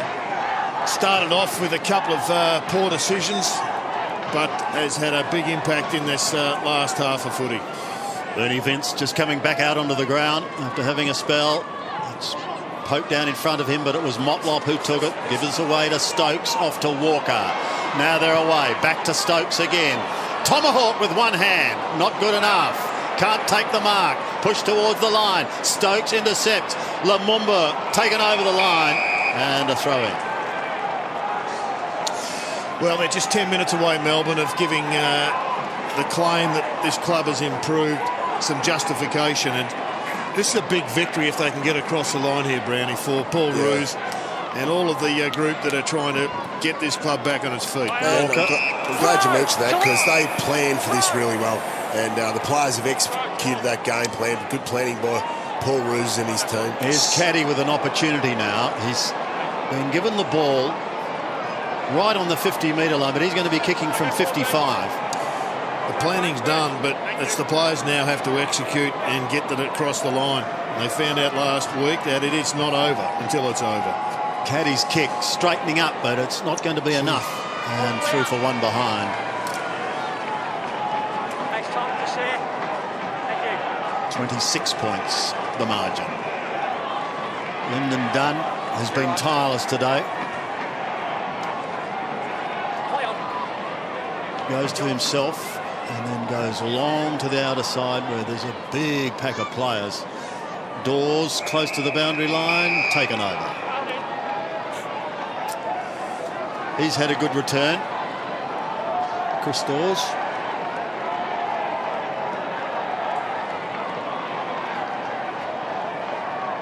There's the ladder as it stands at the moment in Geelong. They're going to have to kick goals in a hurry if they're going to sneak into the 8, which they can do tonight if they win. If they don't, well, their season has taken a dastardly turn. It's going to be a long fortnight for Chris Scott and the boys. They head into the bye next week. By the way, so do Melbourne. So they won't leave anything in the tank in this last 9 minutes. This is massive for the Demons. As Gerard said earlier, they've had a couple of strange weeks. Game last week they should have won. Game the week before they let a loose man beat them. They could steal this away from home. Rivers crunched, and they could almost put it beyond doubt with a goal here. Got it inside 50 and a tie-up. How hard is this kid Brayshaw, Dwayne? Oh, he just went crunch again. I've seen it 3 or 4 times today. He's like an axe. He just chops players in half when he hits them. Gone against Blitzers. Riley has given them something to sub. Vince, sidestep was good. Kick was splendid. Kick was outstanding. Colin Jasny touched it just over the line. Goal stands. And Cats are down on the canvas and might not be able to get up from here. They had a big game as Bernie Vincent. Let's just hope that this vision is replayed to every skills coach in the country. This is why you have to learn to kick on both sides of your feet. You can't do boomerangs from here. You've got to get on your left foot and go bang. And that has sealed the victory you would expect. Great kick. Bernie Vince, he's getting back to All-Australian form that he was in a few years ago. Yeah, he's had a great year. Yeah, no doubt about it. Well, it's scary, some of the kids coming into the game that can't kick on their left foot, and Bernie has just shown you that it is an absolute fundamental requirement. So, great drama unfolding. Selwood on hands and knees, tries to get it to Mackie in the middle, out to Motlop. Motlop's away, has a bounce, chips up inside 50. That's going to be okay. But time is the essence. Motlop's had a really good game. Not a lot has come, unfortunately, from some of the entries, but his work rate is right up there. Kirstens must kick this. 8 minutes and counting remaining. Jack Watts giving him words of encouragement. Now this has got to swing back, and it has. So there's a small slice of the deficit. Not nearly enough, but it will help. We're back to 26 points.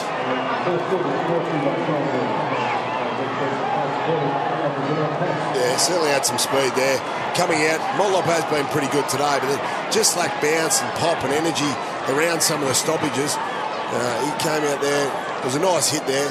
Kirsten hasn't been able to get his arms free for the majority of the day.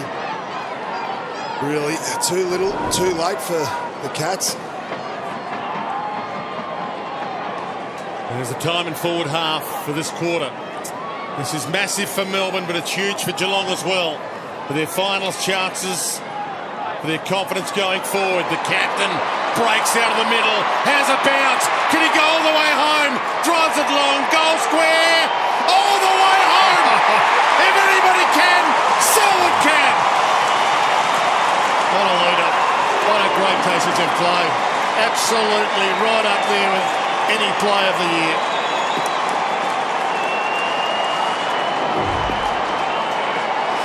Just when the game situation dictated that the captain had to lift, and he's done it. He's willed himself. Great chase from Watts, didn't get there. He's kicked it over 60 metres and rolled it through to keep the game alive. Are we heading towards St Kilda and Melbourne of last week? I'm glad that Jared's mowing of the grass policy didn't kick in there. One bounce and he ran about 40 metres inside that, but fantastic effort from the captain. Hasn't applied all weekend after I saw Paddy run 25 out of the middle. The crowd has awoken. Caddy caught by Vince. Look at them. They're like two tigers going at it. They've raised the bar here, Melbourne, if they get across the line. This has set a new level of, I think, expectation for this group. This is, if they play to this standard, they can take it up to any side in the middle of the ladder and below. 20 points the margin. 7 minutes remaining. You just feel the desperation's come back into Geelong's game. The urgency's there now. The captain's just kicked a big goal. They need Enright to get involved to get the crowd to come along. Blitzards. Stokes kicks up towards half forward. At the back, no one able to take it cleanly. Bales locks it up, and in so doing locks up Stevie J. Tommy Hafey used to say all the time, Kingy, don't get desperate when the situation is desperate. You too often leave yourself with too little time to address the scoreboard deficit. Yeah, I'll tell you what, if 44 puts a goal through here, Jared, that'll lift him. He's hovering just the corridor side of this pack. Now the blood rule is going to set that plan back. But They're a very well organised side, Geelong. They take a moment here to get themselves right as the captain also comes from the ground. 62 goals in his career, Enright. Hasn't kicked one for a couple of years. But that would certainly lift the crowd. Yeah, you're right. Can't. Hang on. Yep. So, throwing up. And a hurried kick by Enright goes to Kirsten. He needs a kind bounce. Well, he gets a bounce, but it results in a behind. I don't understand that, Sandy. Tom Hawkins is up there at the stoppage. Why isn't he at the top of the goal square, one out on his own? They've got Darcy Lang back there as the full forward. Now, surely that wouldn't be coming from the coach's box. Torpedo, Sandy. Yeah, well, he's gone to himself again, and he's headed in that same direction to the outer side, hoping for Gawn. Not to be. Stokes could have been taken high. They pounce on it once again. He was stiff there, Stokes. That looked high. Yeah, he's holding his head as Matty Jones also picks himself up. Hands over the footy. Blitzarv's beaten. No kick away. Nothing clean at the moment. He passes Caddy on the outer side. Gawn did well for a big man to Tyson. Off to Matt Jones. He goes longer. A bounce that just sits. Dasney is caught by Chris Dawes. We talk about a lot of stats and things in football, but the number one thing that keeps coming back to is conversion at goal. Melbourne have kicked 17 goals, 5 today, and that will end up being the difference in this game. Tyson got his hands free. Another tackle that didn't stick. Lumumba inside 50. Garlett. Great body work, Garlett. Yes. It's a good kick to advantage, but it still needed some magic on the end of it, and Garlett provided. Been pretty good today, lining up for his fourth. Silence again. It's a 19-point margin. He can make it 25 points with 5 minutes left. Well, this would be the nail in the coffin. The final nail, I would have thought. You can kick this. Strikes it pretty well. Dagger to the heart. Well, I reckon when you're going into the bye, then you've had a hell of a start to the season, and then a couple of shockers in the last 2 weeks. You're entitled to celebrate, and they're virtually away. Yeah, it certainly hasn't been a couple of shockers in terms of the way they've played throughout the games. Against Collingwood 2 weeks ago, they were very good. They kicked 5 or 6 goals in a row on a big stage. The Queen's birthday. Savage losses, weren't they? Savage loss. Came out last week. Should have won the game. Obviously, they didn't get numbers behind the ball when they hit the front with 40-odd seconds to go. But that can happen to young sides. Today, they've played a real four-quarter performance. The crowd leaving. This is unbelievable. And they're not Melbourne supporters. No. Jonathan, I can tell you that. They're the ones staying. Yeah. So out of the middle, Mackie tried to get a hand. Spencer came over the top. Guthrie's locked up by a couple in a gang tackle. Great performance, though, by Melbourne. It's been four-quarter performance, Sandy. Yeah, exactly right. That's what young sides takes a while to develop that consistency. Joel Selwood. How many blood rules career do you think he's had? How many games he played? But he has about 8 a game. He's really challenging the medical staff to come up with something for that nose. So that'll be it. He'd be no good as a boxer. They'd have to stop the fight every time. This is his 196th game. Might give you some idea. Multiply by 5 and you'll be about right. So inside the forward 50 once again. But 4 minutes and 44 seconds tells a sorry tale for Geelong. But a 4th win of the season for the Melbourne Footy Club. They've had to endure so much. Their fans have had to endure so much for so long. Slight problem there with the GPS. Enright affects a spoil, pushes down to Motlop, who's trying to get them inside 50. Get past Watts. He does that, but then the kick slews off the side of the boot. Goes in towards the pocket. Jetta picks it up now, gives it to Viney. Back it comes to Dom Tyson. Tyson's kick is marked by Mackie, just inside 50. Well, he can kick the goal. He might as well take the opportunity. They need something from a half chance. 45-degree angle. And a kick that goes across the face and is hammered defensively over the line for one behind by Big Max. But his best game of AFL footy, Max Gawn, came in. He's taken 7 or 8 contested marks, which is an unbelievable effort. Slight breeze against Lyndon Dunn, so that may be why no talk. But the margin's 4 goals and it's 4 minutes left. That's the equation for the Cats, who should fight this out, you would think, and make Melbourne earn it. Quick hammer away, Kolodjasny to take it. Chris Scott perplexed. This wasn't the script he was expecting. Now the umpire's called for that back. Okay. Little cramp. Don't go forward. For the debutant, Jake Kolodjasny, second year on the list. Play on! The kick to the pocket. Hawkins is down there, can't get near it. Lyndon Dunn's fist wins again, but precious seconds taken off the clock.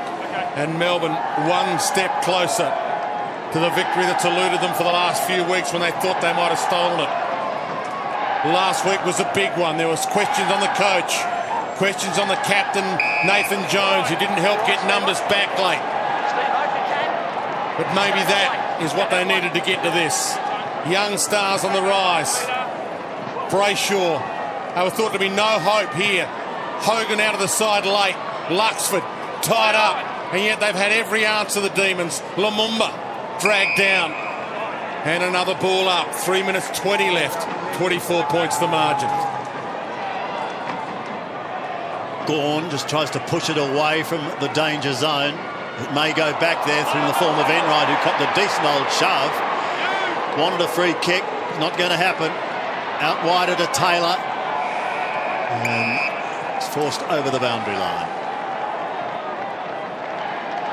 Found a play today too in Neal-Bullen. He's done a great job, got his opportunity. Got amongst the goals. 2 in the first term, 1 in the third. Ball goes up towards centre wing. The seconds ticking away, certainly not helping the Cats. Kolodjasny. And again over the boundary line. Both sides looking forward to the bye. Melbourne then have the West Coast Eagles, Essendon and Brisbane. The Cats, after their week off, have the Crows, North Melbourne and the Dogs. All of which you would suggest on form today will be very, very difficult. Vince slings Caddy as he gets his kick up towards the half-forward line. Watts couldn't take it, neither could Lumumba at the first attempt. Watts at the second is good. Cross on the last line. Kick was well smothered. Can the Cats get a handle on it? A free kick was crying out for. It's not going to happen. Nothing going Cat fans' way at the moment. Brayshaw's away once again. What a game he's played. Up towards centre wing and hammered defensively over the line by Jeff Garlett. Well, close to it anyway. Now Buse, Guthrie, Bale. The high ball with little distance. Dawes, Enright, the defender. Motlop a chance, but it's like trying to get through a brick wall at the moment. He just turns and hits in hope. Watts slips at the critical time, but here's Lumumba to clear. Should be coming back. Cats have the outriders. Melbourne has everybody back this week. Surprise, surprise. Everybody ahead of Lonergan. Puts it into the hot spot. They all fly. Selwood was even up. Not his normal forte, but Viney in the middle of it holds it up. Every Melbourne player, bar one, is back. Paul Roos, they've listened. Even the umpire's back, and then the congestion goes over. First thing the crowd have had to cheer about for quite a while. This is going to hurt the Cats, but be massive for Melbourne's rebuild. And Nathan Jones has spent the last few minutes on the bench. I think he was entitled to come back on and enjoy the moment when the siren goes, because it's been a hard few years for everybody that's been a regular at the Demons, in particular the captain of the last couple of years. Well, there's been a lot of negativity, hasn't there, about Melbourne, but you look at their list, and I think it's one of the best younger lists in the competitions. They've got the 2 hardest spots to fill in the centre-half back and the centre-half forward. They've got 2 superstars there, and Tom McDonald and Jesse Hogan, but they've got some really good young midfielders as well. We've seen a couple of good young small forwards come on today in Stretch and Neal-Bullen. Gawn from the throw-in. Nate Jones, incidentally, 34 disposals. Bernie Vince, 37. So week after week, those two just continue to rack them up. And it was such an important goal, that first one at the start of this quarter, coming from the skipper. We saw one response from the Geelong skipper, but I think it gave everybody some confidence playing for Melbourne when Jones pushed that goal through. And he has been restricted, Joel Selwood, to 16 disposals. So he's fine, he's had another big game. The job's been done by him. Garlett close to the line, no Dawsey, it's over. Yeah, it has been a good effort by Viney. And Dawes coming back into the side's been good inclusion, come back from injury now, just gives him some good structure, especially with the loss of Jesse Hogan leading into this game. Hasn't had a huge amount of the footy, but he's contested really well. Like all the other Melbourne forwards, the aerial work has been terrific today. They at least have gotten the ball to ground, but they've taken a lot of contested marks as well. Gawn out of the air, but straight down towards Caddy. He couldn't take it. Viney tries to get out of my way. Push. He shows strength. Guthrie caught. Dropped the footy. Caddy couldn't take it. Vince. Possession number 38. Goes up towards the half-forward line. Buse can't get front spot. He's pushing and he's shoving and he's trying, but Riley's holding him at bay. Well done by Aidan, Riley and Spencer. As well as Dawes has played, his spot is really difficult because he doesn't play ruck very often, and Melbourne look like they are going to stick with the two ruckmen. Hogan comes back or is available. All of a sudden his position is under threat, or Paul Roos has to recreate his structure. Yeah, no, it's a good point, Jared. It's going to be an interesting one, but that's what you want from your taller ruckman, to be able to contribute in the forward 50. If they can't contribute in the forward 50, their place in the side is at jeopardy. Demon fans cheering behind the goals. Nathan Jones straight into the air, marked by Stokes, but it'll all to be for no avail. Enright might have the last kick in his 300th game. But this wasn't the script. Melbourne came here, wrote their own script, turned a love story into a horror show. But they've broken the drought away from home, the Demons. A 24-point win at Simmons Stadium after the Cats had won the last 10 in a row against Melbourne.